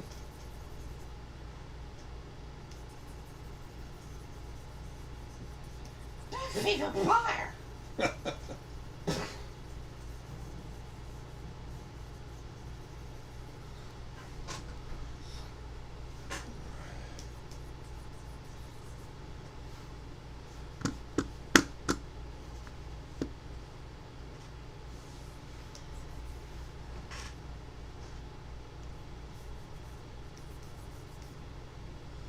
Okay, so I'm just going to get some variations of color in here. Not really, I'm not worried about getting the fine details yet. So I'm just roughing in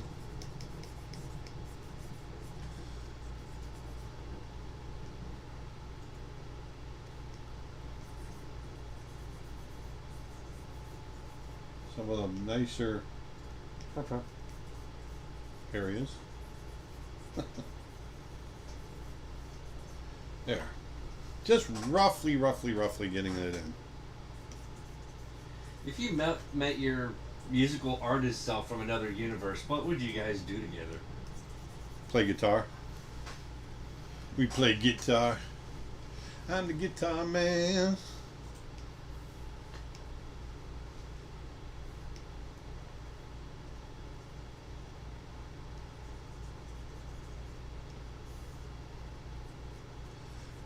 I'm still just doing local color, adding some variations in here. Here.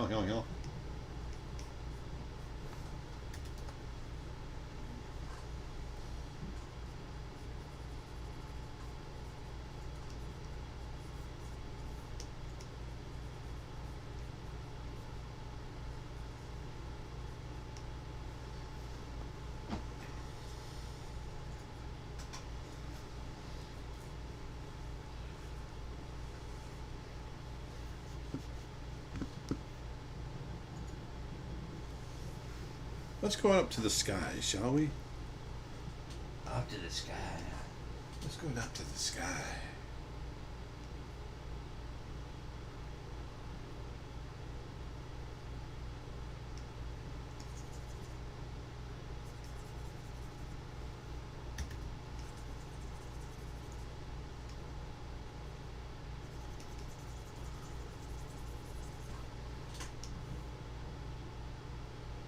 My only friend, the end.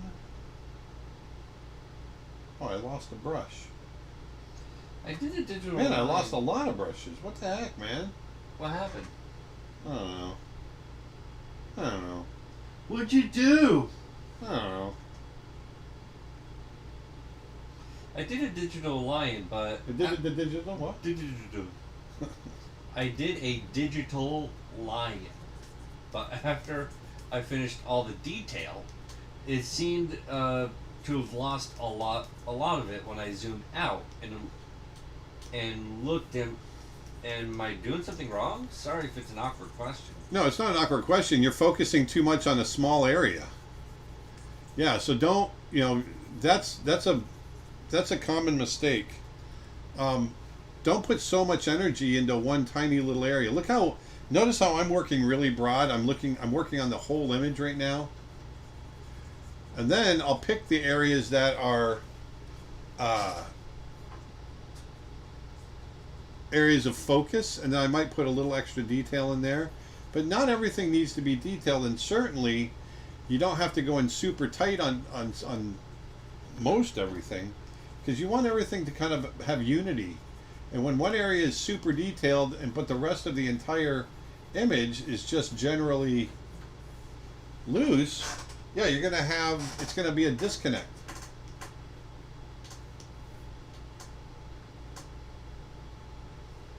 And so, your detail is all about balance. Actually, let me do this. Why does Disney like to take ideas and works as long as you are under them? They said they don't, but they say they do, but not why. What's that? Say that again. Why does Disney like to take ideas and works as long as you are under them?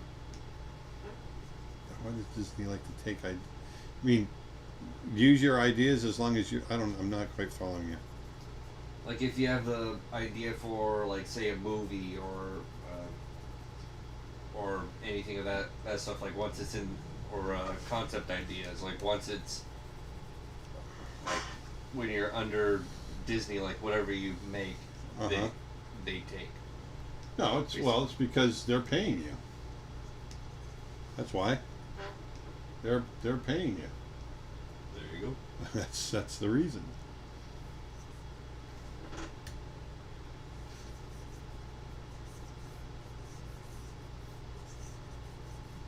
So I'm going really loose with this. This is one of my texture brushes that I've got. Once again, these are for sale at CreatureArtTeacher.com. CreatureArtTeacher.com. They're having some fun with some of my cloud brushes. And these aren't cloud brushes. These are. There we go. There we go. Are the final drawings in a feature vectors or raster? Or does it even matter? Say that again. Are the final drawings in a feature vectors or raster? I don't know. Raster or roster? Raster, probably. They're not vector, no. They're not vector, Victor. If you met Walt Disney in an elevator, what would you say to him? Hey, dude. How you doing? Hey, I'm one of your employees in the future. Yeah. I'd say it's an honor, sure. You sounded like Bob Ross when he said, "Let's go up to the sky." It's going up to the sky now. Let's do a little work right here. Let's go. Hey, kiddo, let's go up to the sky. Let's throw in a little clouds right here. There we go. Yeah. YouTube comment. I worked on The Thief and the Cobbler. That must be the longest time in production of any animated film. Some friends were working with key drawings that were almost as old as me. Yeah, it's pretty insane how old that film was. Which movie? The Thief and the Cobbler. Richard Williams started that, I think, in right. the 60s. And it wasn't finished until the 90s. It was insane. Alright, so I got everything kind of laid in. That feels pretty good. Let's go ahead and start laying in some light and shadow. We've been at it for an hour and 49 minutes. We're going to set this to multiply. I want to go cool on my shadows this time. I'm going to use the same brush, my little texture brush here. Little brush of texture.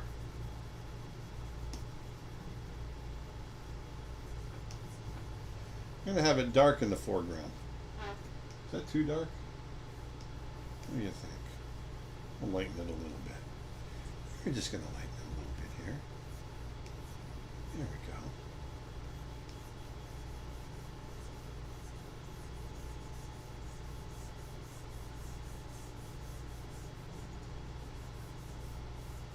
A little bit of shadow going across there. There we go. Yeah. See? Any idea when Birds of Prey course will come out? No. I've been working on that thing for 2 months. It's driving me nuts, eh? She's driving me nuts too, Larry. And I'm sure it's driving Nick nuts. Nick nuts? It's going to be released tomorrow. No, it's not. Don't say that. That's why I said no, it's not in the end. This is the end. My only friend. Oh, this is going to be cool. Alright, I'm going to treat this like a sunset. Image. Ladies and gentlemen, here is the famous Aaron Blaise shadow. Is someone saying that? Yeah. Yeah, but this one, he's in the shadow of an acacia tree. Let's change the direction of Excuse me, I'd like to make an order. Would you draw a panda next time? it. Maybe.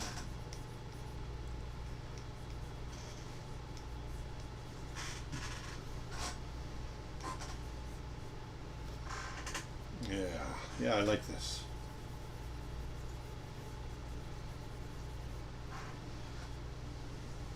My only friend, the end. Alright, here we go. Dappled light. Dappled light. Can you do the Dustin? Can you do the voice of any Kung Fu Panda character? Any Kung Fu Panda character?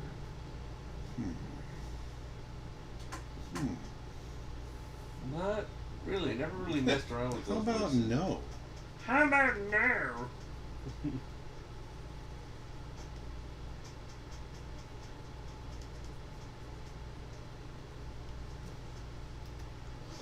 Dustin, were you ever a Canon or a Nikon guy? I'm a Canon guy, but Sony has won me over.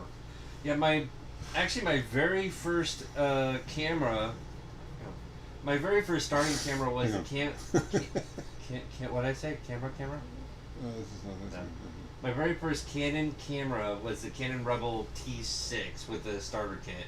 It was basically my starter set, and from there, throughout the year, I practiced with that until eventually I went to Sony.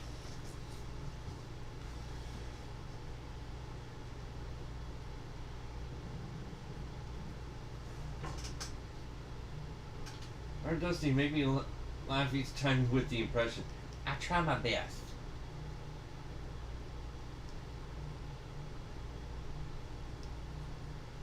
Right?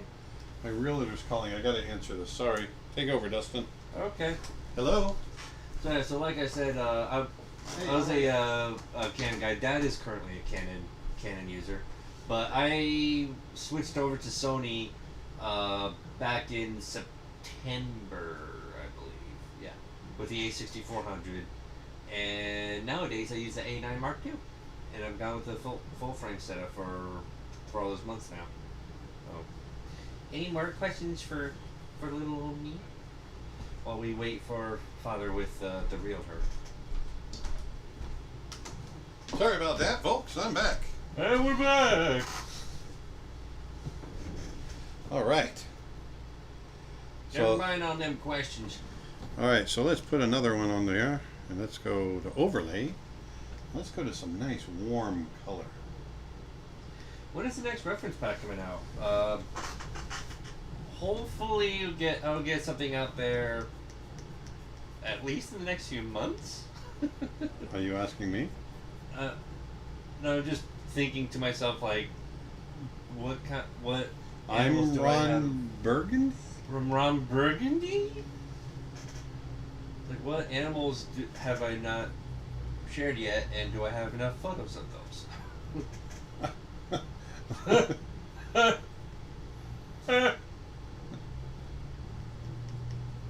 Ha ha, Peter. Yeah. Hey, Peter, ha ha. What's your favorite animal to capture on film, Dust? Not really film, but my favorite animal to photograph would probably be great blue herons or sandhill cranes.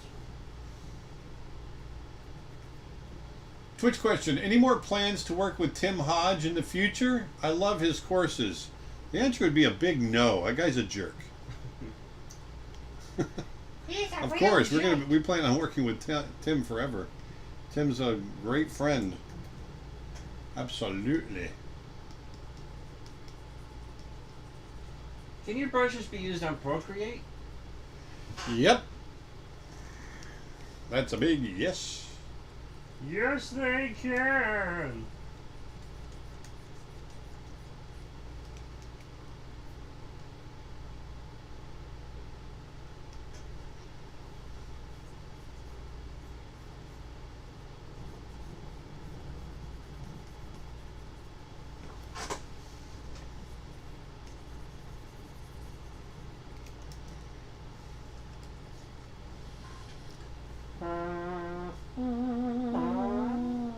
Has Aaron ever been to a point where he finds himself drawing the same animal poses over and over again? Oh, sure. We get stale every once in a while. I get stale every once in a while.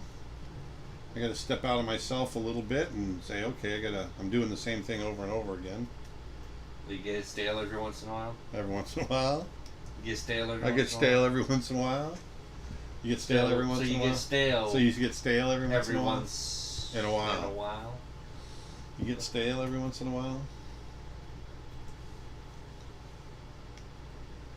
What colors do you usually use when doing light and shadow? And is it multiply for shadow and color dodge for light?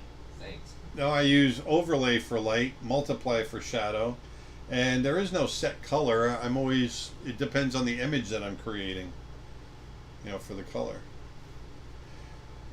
I'm liking the sketch. I'm liking where we are right now, so that's pretty cool. So that's cool.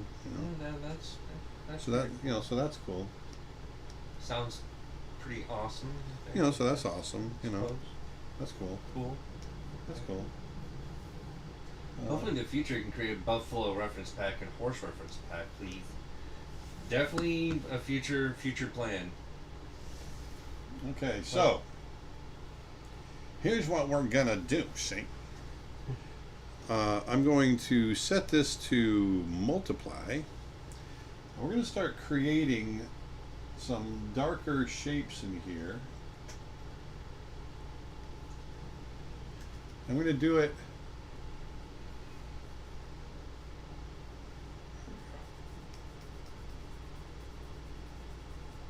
The real question is, Where's the kaboom? The earth-shattering kaboom. So we're going to get some grass shapes in here, but the first thing I want to do is get some of the dark shadow shapes. And I'm going to keep it loose. This is how I create depth in the grass, what you're going to see while I do this.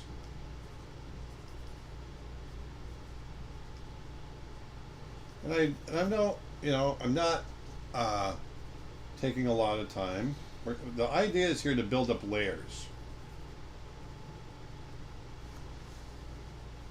YouTube question: how would you go about doing an animal study, for example, for anatomy? Would you focus on one area first for a lengthy period of time, or just draw the whole animal? I usually try to draw the whole animal so I understand the relationships of all the parts. The rhythm. You want to understand the rhythm. How everything flows together. I love so much this color palette. Is it supposed to be during the golden hour? Yes, exactly.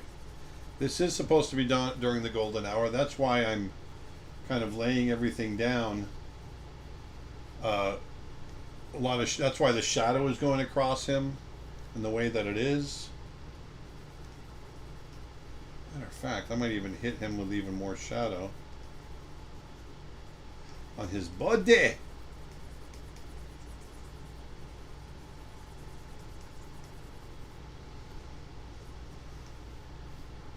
What is the purpose of mirroring the image when you draw?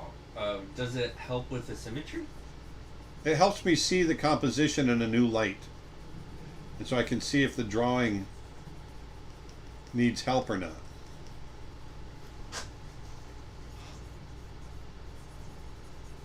Hey, Aaron. Yeah. Question. Should I define my style building my portfolio, or is it okay to go along with it while I experiment? Say that again? Should I define my style before building my portfolio, or is it okay to go along with it while I experiment? It's okay to go along with it while you experiment. Your style is going to change throughout your career. My style changes all the time.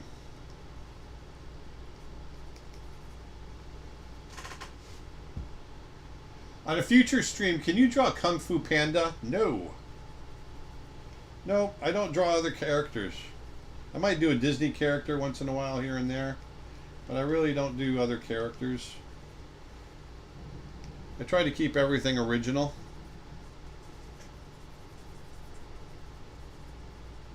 I don't like to ride on the coattails of what other people have spent a lot of work designing.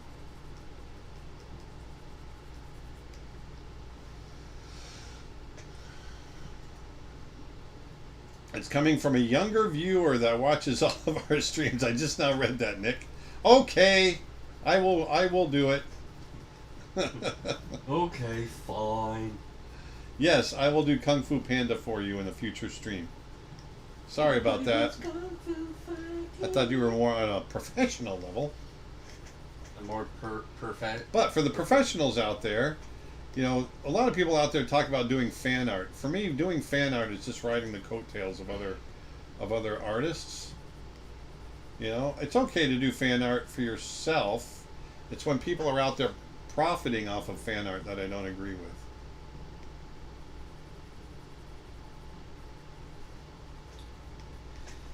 Do you know Tara Whitlatch? If so, would there be any chance of a guest appearance from her in the future? Yes, there is a chance of that. Yes, I know Terrell Whitlatch.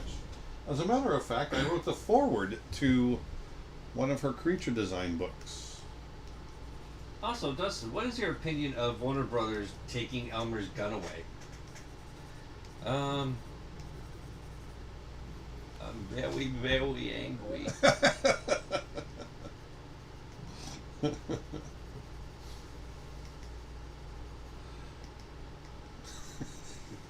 That's pretty good. Yeah, I think like Elmer without his gun just feels off. So I feel like that was like the one of the biggest things about his comedy. His character. His character. He's very quiet.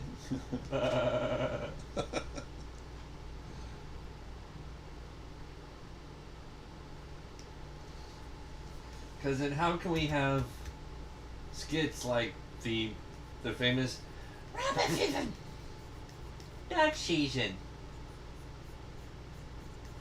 Rabbit Season, Rabbit Season, Duck Season, fire! You're like, we won't have any skits like that. Oh well. Oh well. Oh dang!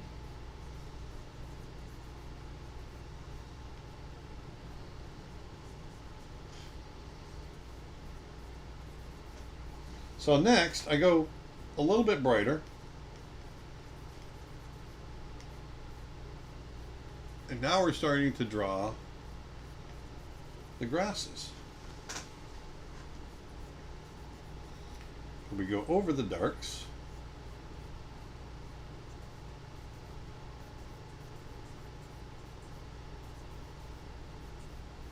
Do you ever find your style, like, does it just come to you? Your style evolves on its own. Your style is a result of all of the influences that you get from other artists. So it will evolve. You can't help it from evolving. Yeah. You can't stop it, kid. Do you have any advice if I want to work at an animation studio, but I don't live in the U.S.? I mean, yeah, there's still studios that will work with you from, especially now, that will work with you remotely, especially because of COVID. I have a good friend of mine, Armand Serrano, that just got a job. He's in the U.S. He just got a job in South Africa. He's not moving to South Africa. He's actually just going to be working from his home in Southern California. And there's a lot of studios that are doing that vice versa.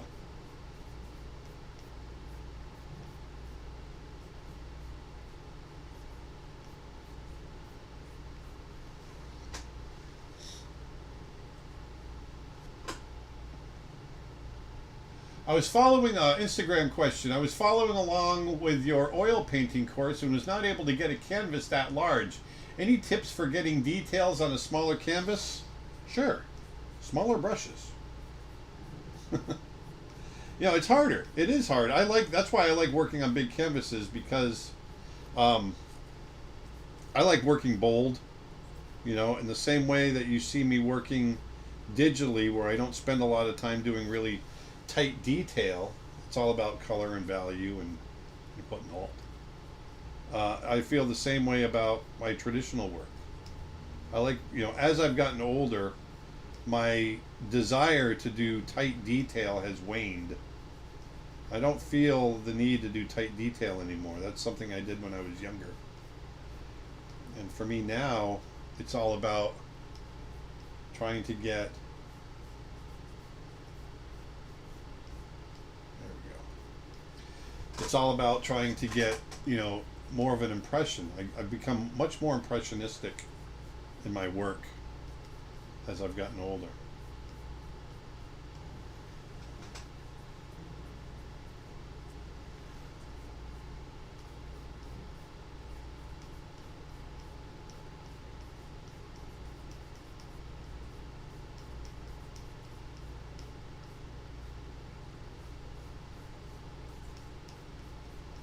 What should I do if my teachers don't like my style? What should you do if your teachers don't like your style? Yeah. Listen to them, find out why they don't like it. And if it's a viable answer, then listen to them. Your teachers know more than you do. That's just how it is. So listen to what they have to say. Find out why they don't like it. And if it's a viable answer, then listen to them. If it's not, then trust in yourself.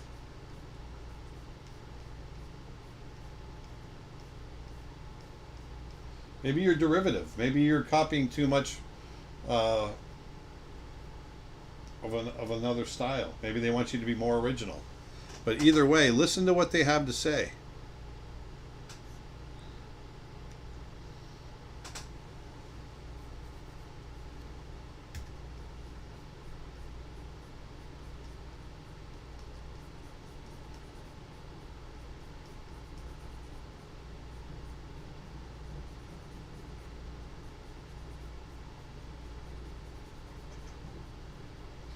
I feel like my style decided to be a certain way without letting me know. Yeah, it happens. And if you don't like it, then you got to fight to break through it. You have to fight for your right to party. Can you zoom in a little more, please? Can I what? Can you zoom in a little more? More? Sorry, I try to keep my eye on the whole picture. That's why I tend to not have it zoomed in all the way. So you can see the grass is already starting to come together a bit. Now what I'm going to do is I'm going to work on top. I want to work on top of the...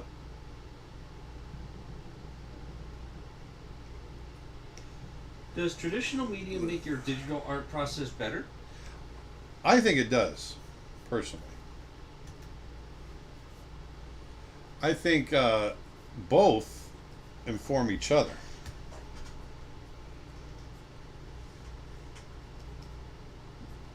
What is this technology you're using to draw this piece?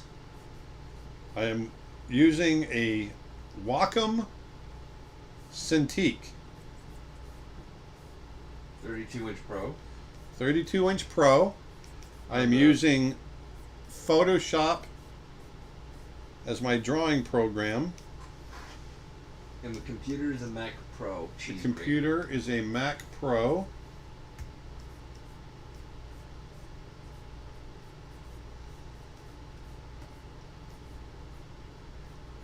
Yeah, that is the tech.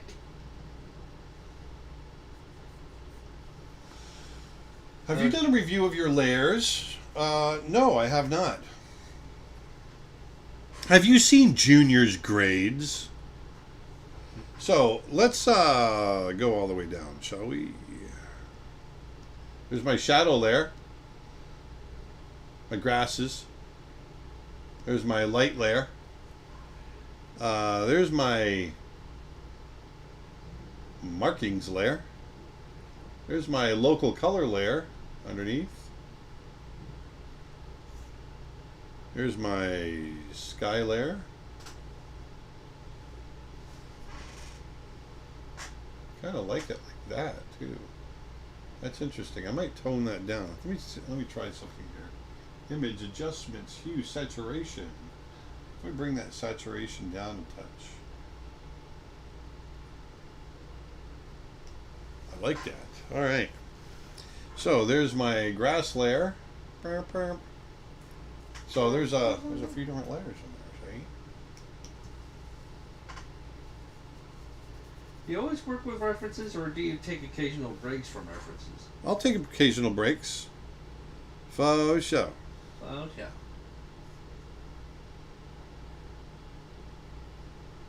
There we go. Dustin, will you be getting the PS5? I was thinking about it. There we go.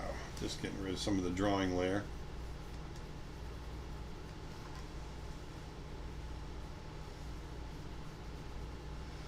What do you think about the new Wacom 1? I love it. I really like the new Wacom 1.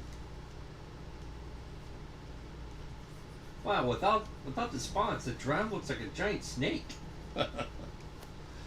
The Wacom One is it's a great entry level Wacom Cintiq pen display unit, whatever you want to call it. I think it's a great introduction. Actually, do you have the one that you use around here? I don't know where I have it right now.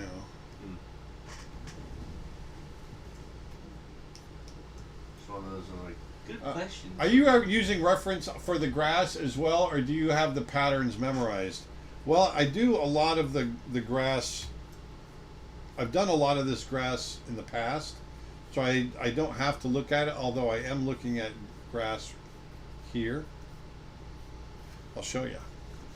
Let me show you something. Let me show you something. There's the grass right here. And there's the grass that I'm drawing. So you can see I've got a lot of grass to draw.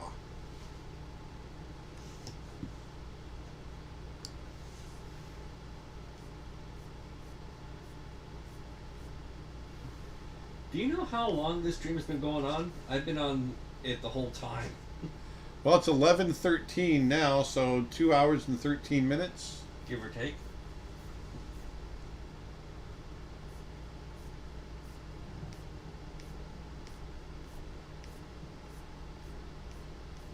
Give or take. Give or take.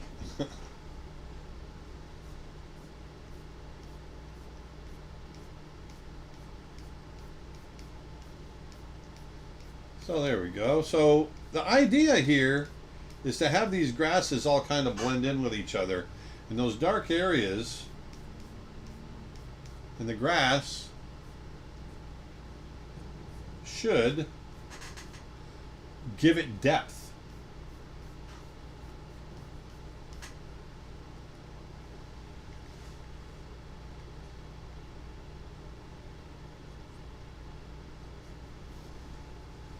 I don't remember if I have asked you before, but what's your opinion of the software Sketchbook? It is free software equivalent to Photoshop and Procreate. Would you recommend that for a starting point, or? I don't know. I've never used it. I've never used it, so I don't know. I've never. What is it called? Sketchbook? Yeah. No, I don't know what that is. I've never used Sketchbook.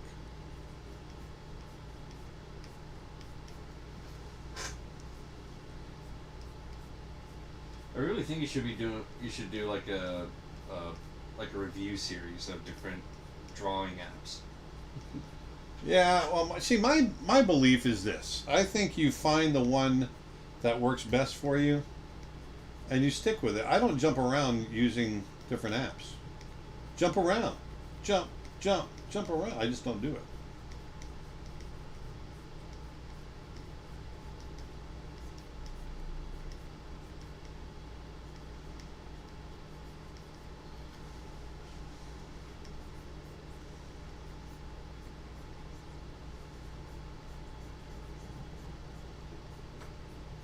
Which brush do you use for grass?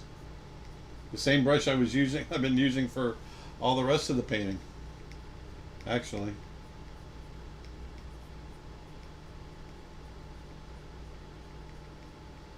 And as the grass recedes into the distance, we're going to be changing up our technique a little bit.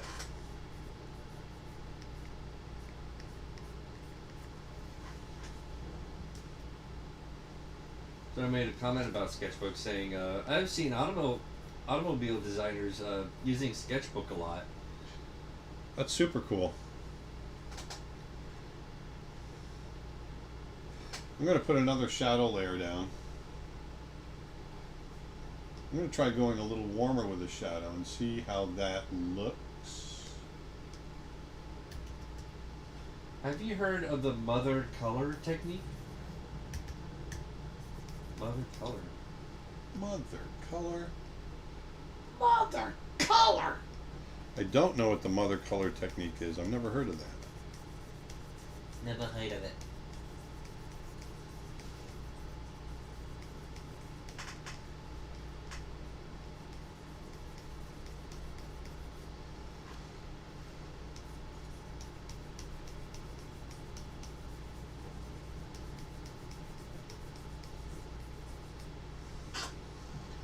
So I'm just pushing my darks a little darker.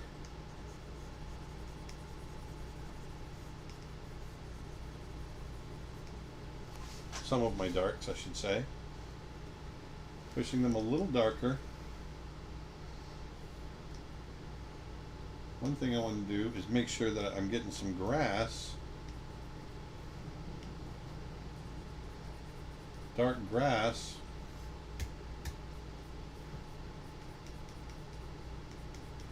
Coming up over the light grass. Like so.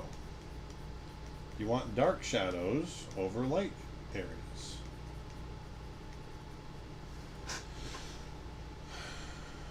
Nick says sketchbook is made by Alias. Some people that make same people that make Maya. Amijah uses it and loves it. Oh, that's cool.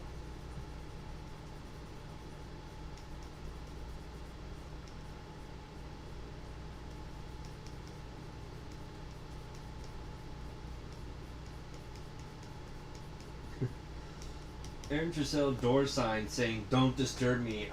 I'm watching an Aaron Blaise live stream. Please do not disturb me. I'm dead tired." My friend is dead tired.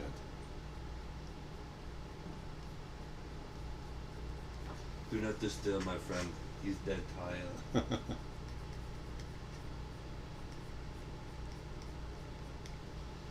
There we go. Getting there. You all right there, Trav? Dustin, am I keeping you Here we awake? go again. Yeah. Yeah, I had to take care of my brother when I was a kid. What do you think of Michael Mattesi's Forced Dynamic Life drawing series of books? I don't know. I've never seen it.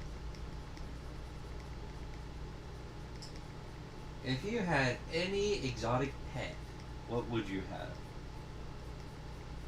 have? Any exotic pet I would Exotic. have.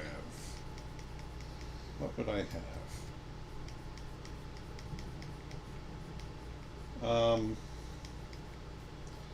Definitely not any kind of cat, because that's just, you just can't do it.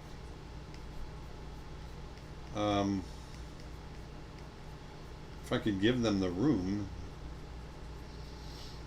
that's a tough one. I don't know.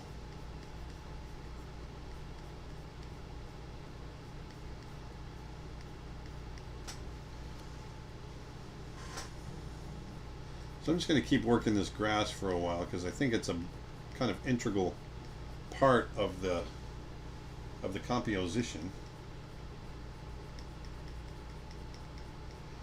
What would you have as an exotic pet, Dustin? Oof.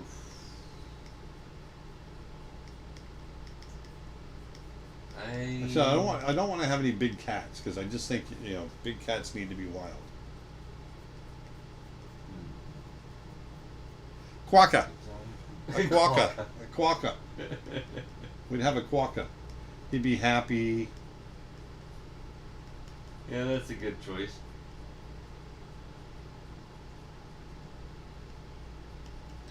Meerkat. Meerkat's a good one. Actually, that's a really good one. They're super social though, so then you can't just have one meerkat. You have to have 9. Yeah. But what's wrong with that? Nothing.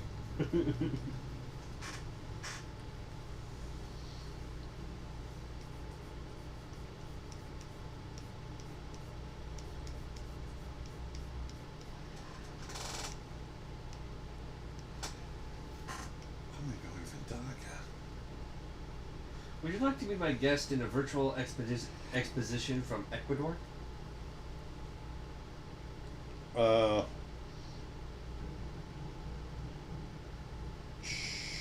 Yeah, at some point we got to set it up. We got to go through the website. But that would be cool. I'd like to go to Ecuador, actually.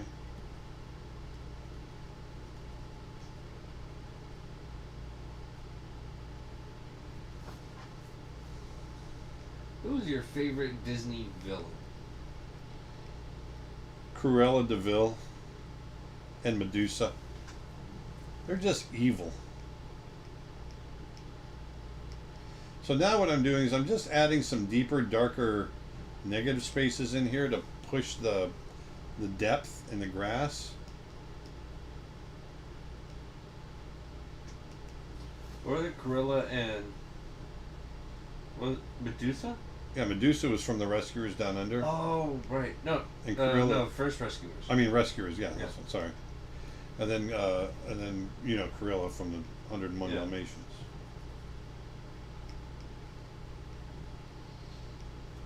Yeah, Medusa was crazy. Give me that diamond! Yeah. Who would ever want to adopt a homely little girl like you? Remember that? Oh. What a horrible, brutal. And her, and what was his name? Was it? The wimpy. Yeah, I can't remember his name.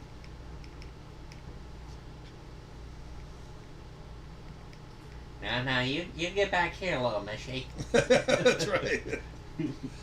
I saw Rescuers in the theater when it came out. Came out the same year as Star Wars. Was it? Yep. The first Star Wars? Yep. Wow. 1977.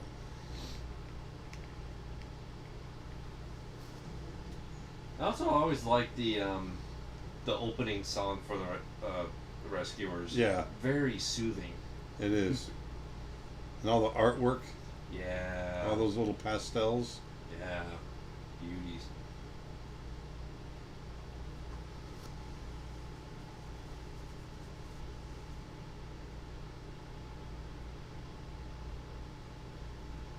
There we go. So I'm just getting some darker areas, some negative spaces in the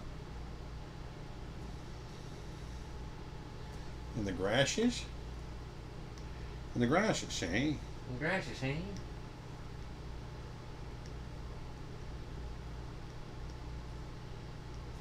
I think my favorite character in that movie is probably the Dragonfly, Oh yeah, Evan Rude. Evan Rude.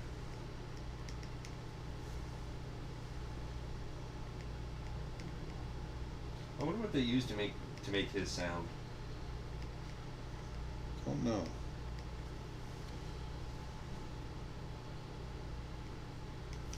Do you like 3D animation? I love 3D animation. As long as it's good. Yeah. I surely do. I surely do.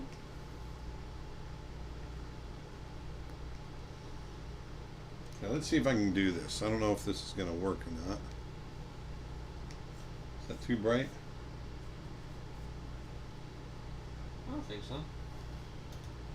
Should all artists know about the? Excuse me. Had one of those little A little bubble in your throat? bubble burps. Should all artists know about the golden ratio? Sure. I think it helps to know it. But for me, composition is more about if it looks good, it is good. I don't know that you worry too much about rule, although, I think understanding the rule of thirds and things like that does help.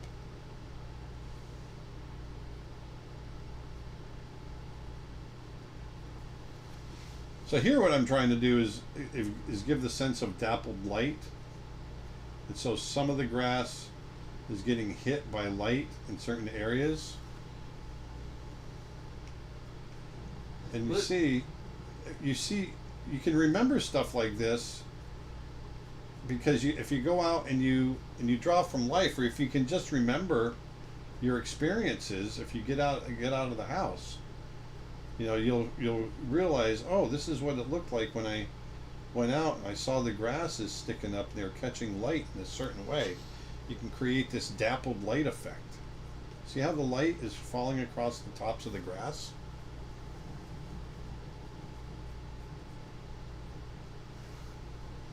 Go ahead, Dustin. Sorry.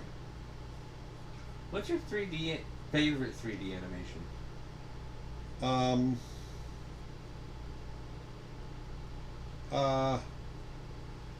I really love The Incredibles. That's a good one. Yeah. That's like for the amount of detail that was put into it. at the time was Avatar. James Cameron's Avatar. Oh yeah, Avatar is great. I didn't think about Avatar. So, I mean, for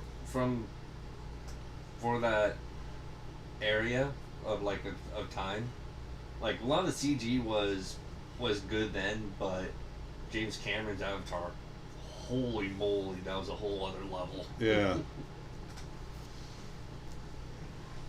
I cannot wait for the sequels. They're gonna be so good. Where's your inspiration coming from? The photograph I'm looking at, but also the fact that I went to Africa for today's image. That's where the inspiration's coming from.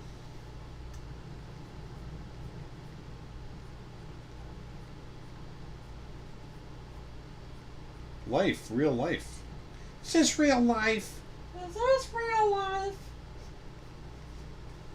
With so many live action Disney films being remade as live action, what would be your reaction to Jon Favreau wanting to remake Brother Bear as a live action? I think it'd be cool as long as it's cool. As long as it's done right. Yeah. Oh, Dropbox. Let me pause. It's not paused, Nick. Hold on. Let me go down to pause syncing. There we go. The stream is dropping in and out, Nick was saying. Right.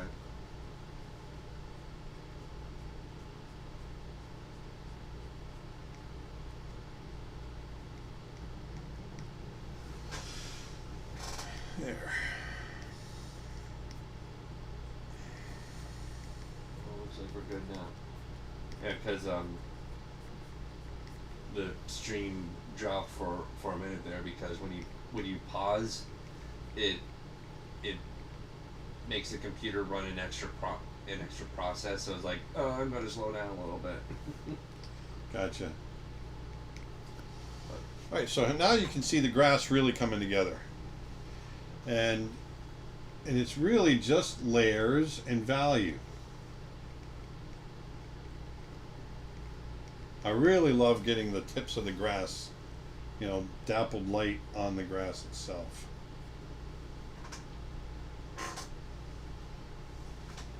Yeah, when it comes to live action adaptations, I think one that really needs to be done, and I think would be a really huge hit if done right, Treasure Planet. Yeah. A lot of people think that. Oh yeah. I saw a post of the different concept art designs, and one of them's the main character, and the design base is off of Tom Holland. Oh yeah. And I was like, he would be perfect for that role. He would, wouldn't he? But the question would be, who would play the cyborg? I don't know. Silver.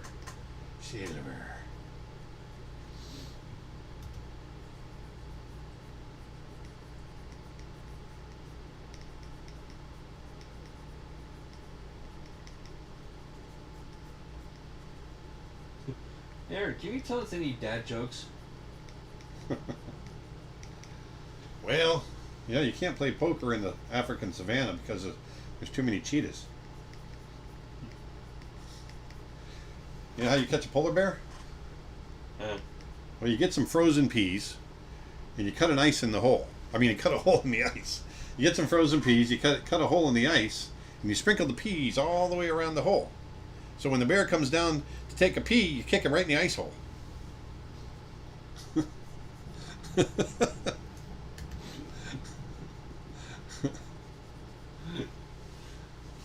That's a bit of an extended one, wasn't it?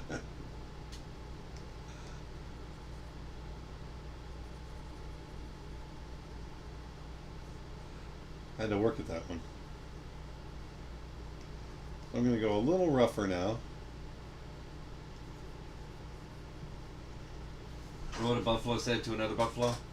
Bye, son. Bye, son.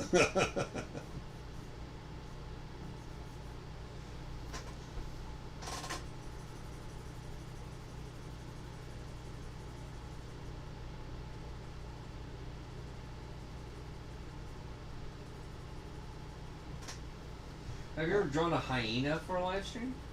Not for a live stream, although I have drawn a hyena. Hyena? Right here.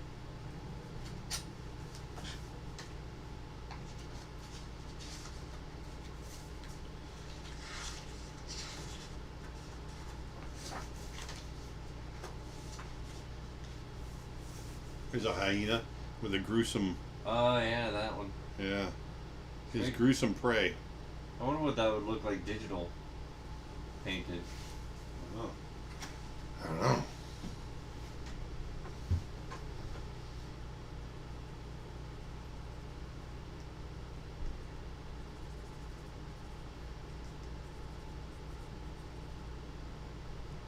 So here I'm just loosening up, trying to get a little looser as I go back in space, using my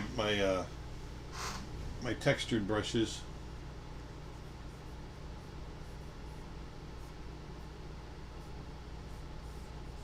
Hey, Gabby's here. Gabby! Said last night I think I found my new favorite medium, oil pastels. Yeah, I They're saw so that. Much fun. That was pretty cool. That's a nice image you did there.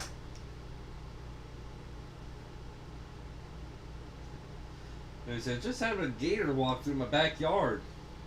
When I was a kid, I came home from school and had one sitting in front of the front door.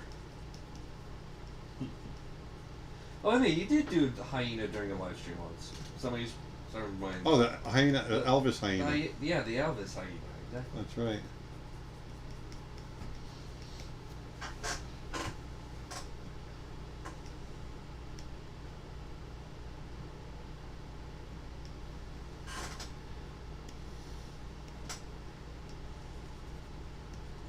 Why is the giraffe so sad and alone? Well, that's how giraffes are, especially the big males. They hang out on their own. They like to run solo. That's right. He's not sad. He prefers it this way. Solo.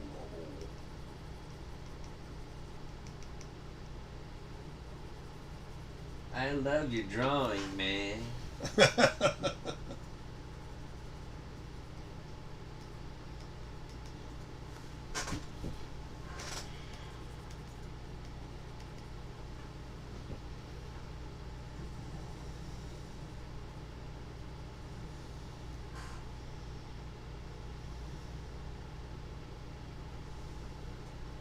Let's do that. Shall we? Shut up. Yeah. We'll do that instead. Gabby's asking, how's Marshall? How was his birthday? Excellent. It was fun. He had it was fun. You weren't even there. He's up in Vermont. It was fun having him here. Oh, it was nice. Yeah, it was nice having him here.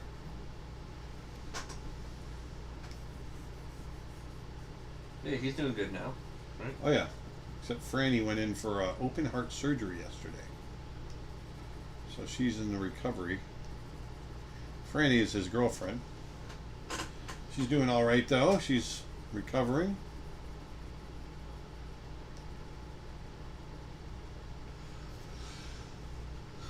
Please, would you do a live stream of a polar bear underwater?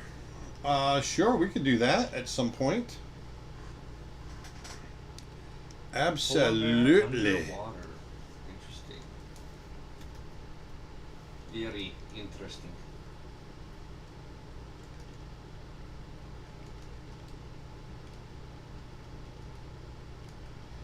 So I'm going to put a little dappled sunlight on him. What do you think is the hardest animal to draw?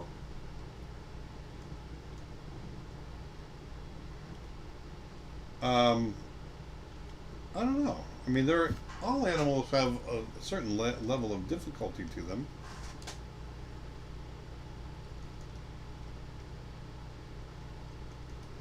There we go. I'll get a little dappled light on this guy. You know, everything has its own level of difficulty. And so, where did I put let's just put it up on top, shall we? I'm going to set that to overlay. Do one more little shot of bright light here.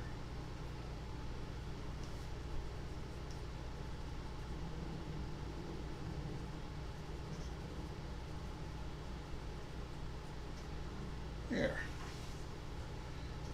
Could you discuss some conventional mediums that work best with your grass technique? The light over dark looks great digital. Gouache.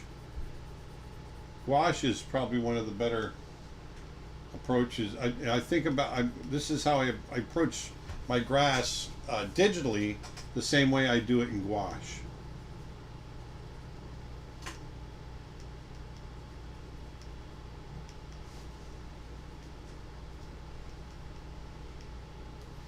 There we go.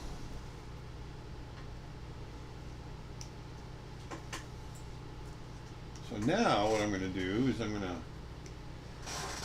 layer on top. We're in the home stretch here. It's keeping everything pretty loose.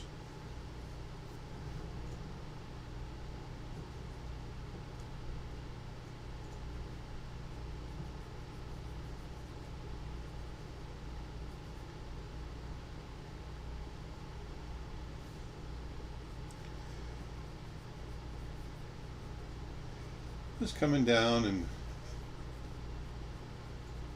creating a kind of a light layer here.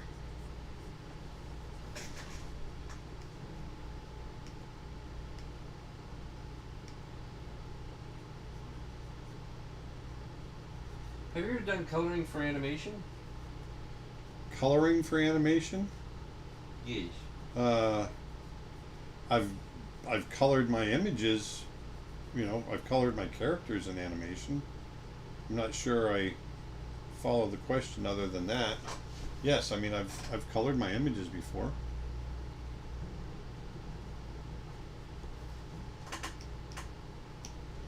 All right, so here what I want to do, I'm going to move him out of the way. I'm going to click on this one.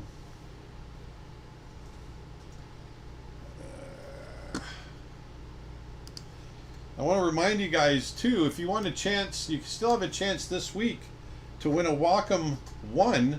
Doggone it. To win a Wacom 1, just go on over to twitch.tv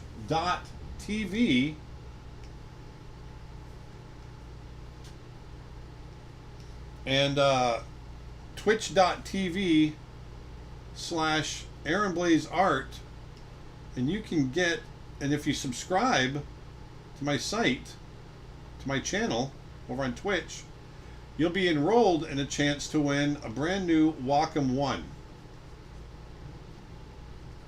So it's a pretty good deal, eh? Pretty good deal there, bud. Hey, bud. Pretty good deal there. So check it out. Go on over. You'll dig it.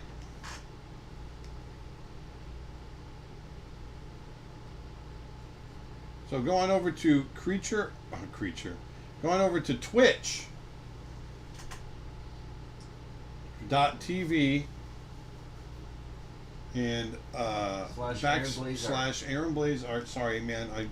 There's something wrong with my brain when I start getting into the drawing here, and I'm thinking. And hit the subscribe button.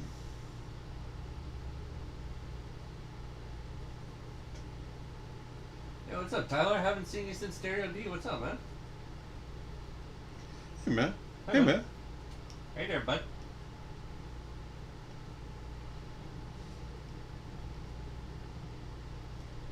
Is this sunrise or sunset? I'm thinking of it as sunset. Personally. Do you prefer old or new Disney movies? I think it really depends on the movie. To be honest with you. Kind of a cop-out, but...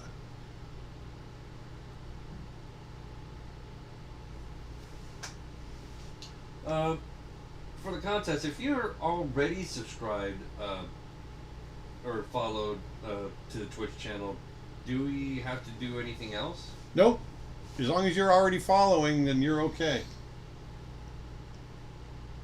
'Cause basically, we're going to be picking a random person from our following list. Is the Wacom one good compared to the Cintiq? It is. One The Cintiq. Wacom one is a Cintiq. It's just a. It's just a smaller one. It's an entry level Cintiq. So yes, the answer is yes. Yes.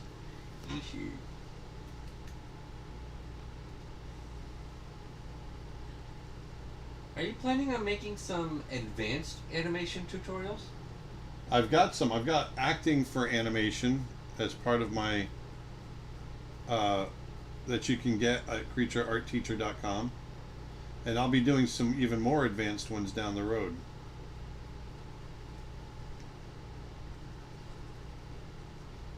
What do you prefer, Incredibles or Monsters Inc.? Incredibles.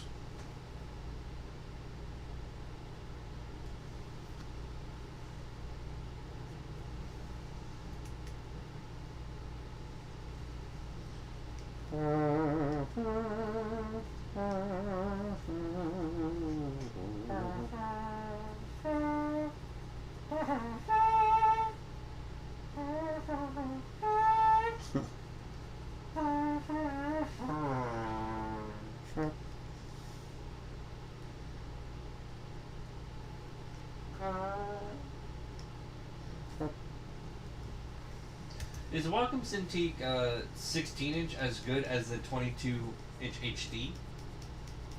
No. As far as display goes, no. But it's a great entry level.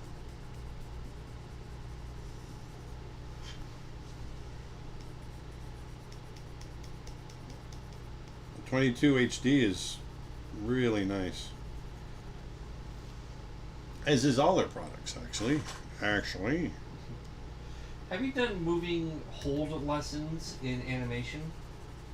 No, I haven't. I could. It's a good idea.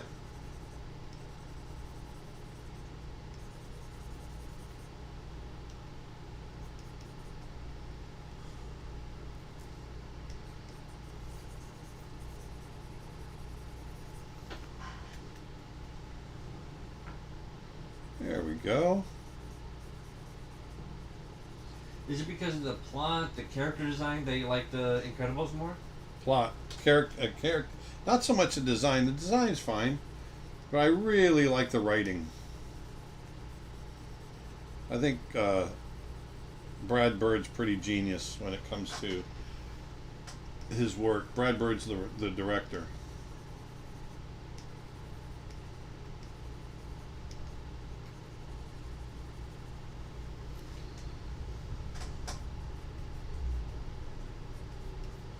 There we go. Here's our little giraffe. I might go a little darker in the background, I think, just to get that head to pop a little better. I wonder if I can get away with that.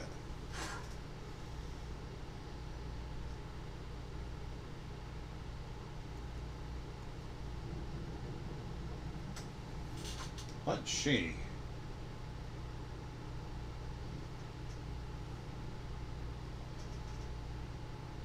Sorry, Nick. What? He goes, remember when we said those Tuesday streams were going to be a little bit shorter? Yeah, good times. Yep, good times indeed. Sorry, I'm almost done. Oh wait, there's one more thing, isn't there?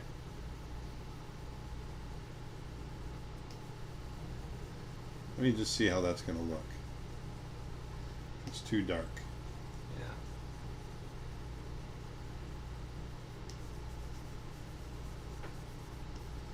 Yeah. Those were the days.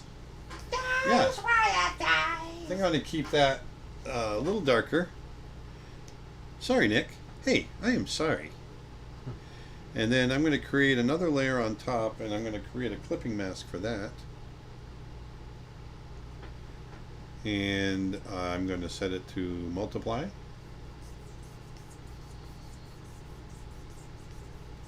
I'm going to do the same thing there.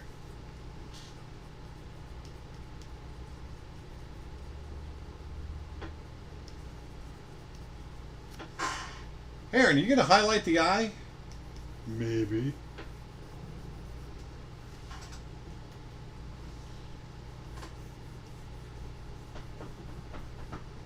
There we go.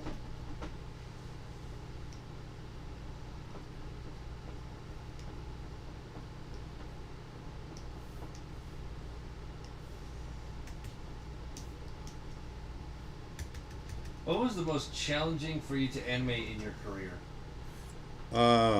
There's a lot. Everything's challenging. I always talk about the Beast scene in Beauty and the Beast where Belle's trying to bandage him. That was probably my most challenging. The one that always blows my mind is the Roger Rabbit scene when he's upside down, tied up. Yeah, and spinning all and that. acting and Yeah, that one was hard. That was hard. That took a few weeks to do there. All right, Nick, just for your own pleasure. I'll just finish this up really quick. There's our giraffe. And because in that Roger Rabbit scene, like, where did the animation begin? Like when he slams onto the refrigerator, or when he starts the When he slides off the refrigerator. I mean, I did this shot before it too, so. Oh, when he's lifting it, when he's carrying it. I did that whole first part of the whole everything. Oh wow! The first minute of the entire episode. But that pendulum swing though. Yeah. That was the last of it.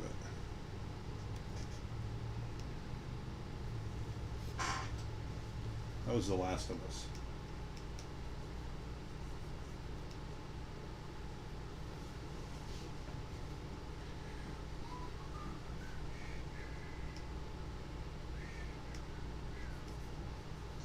What's the difference between a clipping mask and just a mask? I've seen both as options in Procreate. I don't know.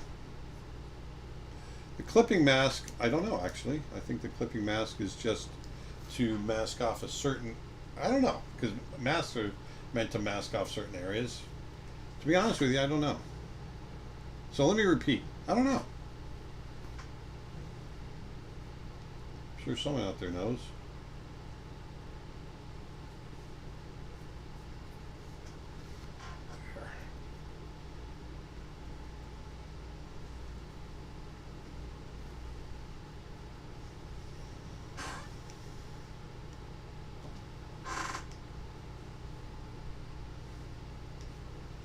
You should come to Cape Town.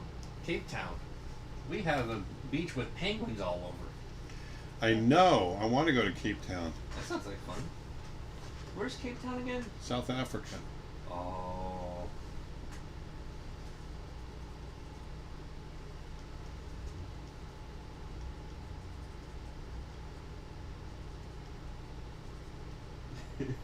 Nick wants Aaron to finish the live stream earlier so he can go back to his closet.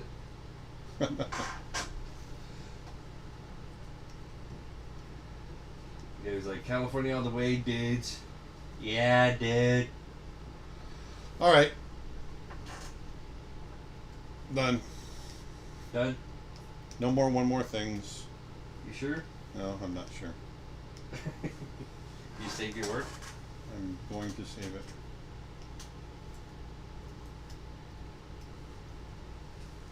Oops. That's one more thing.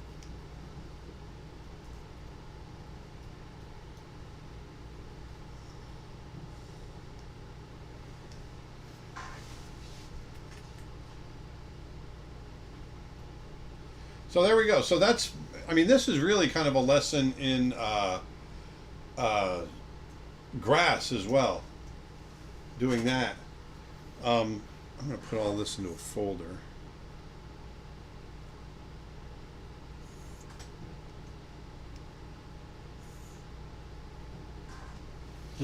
Everyone's like, no more one more things? What? What? Did you sign it? No, I didn't sign it yet. There's the one more thing. Well, no. I didn't say I was completely done with it yet. Oops. Got to get a little bit of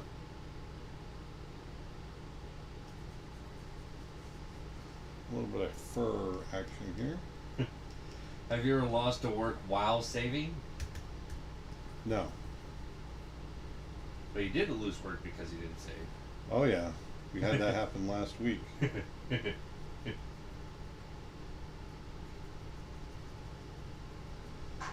just getting some nice little fuzzies there.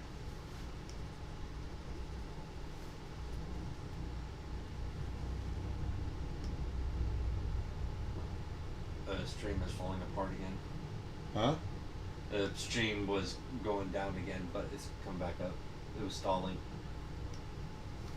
There's our little guy.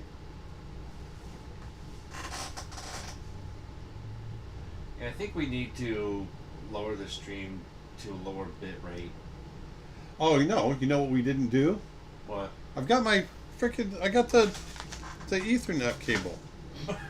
I forgot to hook it up. I got it sitting right here. Sorry, Nick. Didn't even think about it. Idiot. What were you thinking? Idiot. Idiot. Freaking idiot.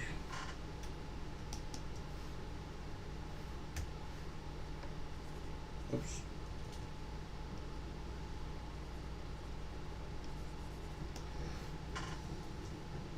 Actually, I do want to try one more thing, so there you go. There it is. There's one more thing. So what is the one more thing of today? It's going to be burning in an area. Color dodge. Have you ever done cityscape background arts? Nick goes, I knew it. What, the one more thing? Yeah. We were all waiting for it.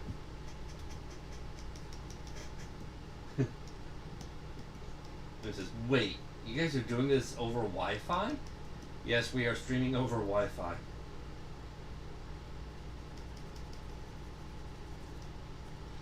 But we have plans of hooking up to Ethernet. What kind of camera? What kind of camera do you use to stream with? For Dad's face right now, we're just using a Logitech webcam. There we go. But for the set cam and for my camera, we are using handy cams with cam links that convert HDMI video ports into USB ports. And so that way you can connect your camera to your computer. All right, everybody. So this is it. So there's our zebra. No, here's our giraffe. Yeah, I said zebra. Here's our giraffe for the day, and I hope you guys enjoyed it. I know it was a long one. That was 3 hours. About to hit noon. I know. Well, most of it was, the half hour of it was spent running my mouth. But I hope you guys enjoyed it. I certainly did. And remember, go on over to Twitch. You still got time, and go to twitch.tv/AaronBlaiseArt and hit the subscribe button, and you'll be signed up for the chance to win a brand new Wacom 1. But if you don't get it this time, don't worry. We still get a couple more chances for you down the road. So anyway, I really had a great time today. I got to get going. I got a lot of work to do. I hope you have a great rest of the week. We'll see you on Friday. Sorry, I was just looking. I got one more question. Hey, Aaron, what can I do if I have a complex idea in my head but get totally overwhelmed by it? Do you have an easier way to tackle very detailed backgrounds like jungles? Start with the big shapes, work toward the small shapes. Start with the big and the broad, and then we work towards the detail. Do not start with the detail. There you go. And remember, our new course from Tim Hodge is available. If you go over to creatureartteacher.com, you can purchase it now in pre-order, and you can get 50% off. That's from Tim Hodge. That's his How to Draw Mythical Creatures. And there you go. So go on over to twitch.tv/AaronBlaiseArt for a chance to win a brand new Wacom 1, and then go to creatureartteacher.com for more great deals on courses and get Tim Hodges' new course on how to draw mythical creatures for 50% off in pre-order. Have a great week, you guys. Be safe. Put some beauty back into the world. And Dustin, take it away. Thank you guys so much for watching. Glad you guys enjoyed that stream. And in case if you're interested in any wildlife photography, for any new people out there, you can check out my Instagram at Dustin_Blaise. And I, in fact, posted a new photo earlier today, and I posted one yesterday. And trying to get back to the daily posting, so hopefully we'll get that going. But also you can check out my reference photo packs for any new folks out there at creatureartteacher.com, and I believe they are part of the are we having any sales going on Creature Art Teacher, or Yeah. So okay. But anyways, thank you guys once again so much for watching. I'll see you guys Friday, and until then, Cowboy Bebop. See you.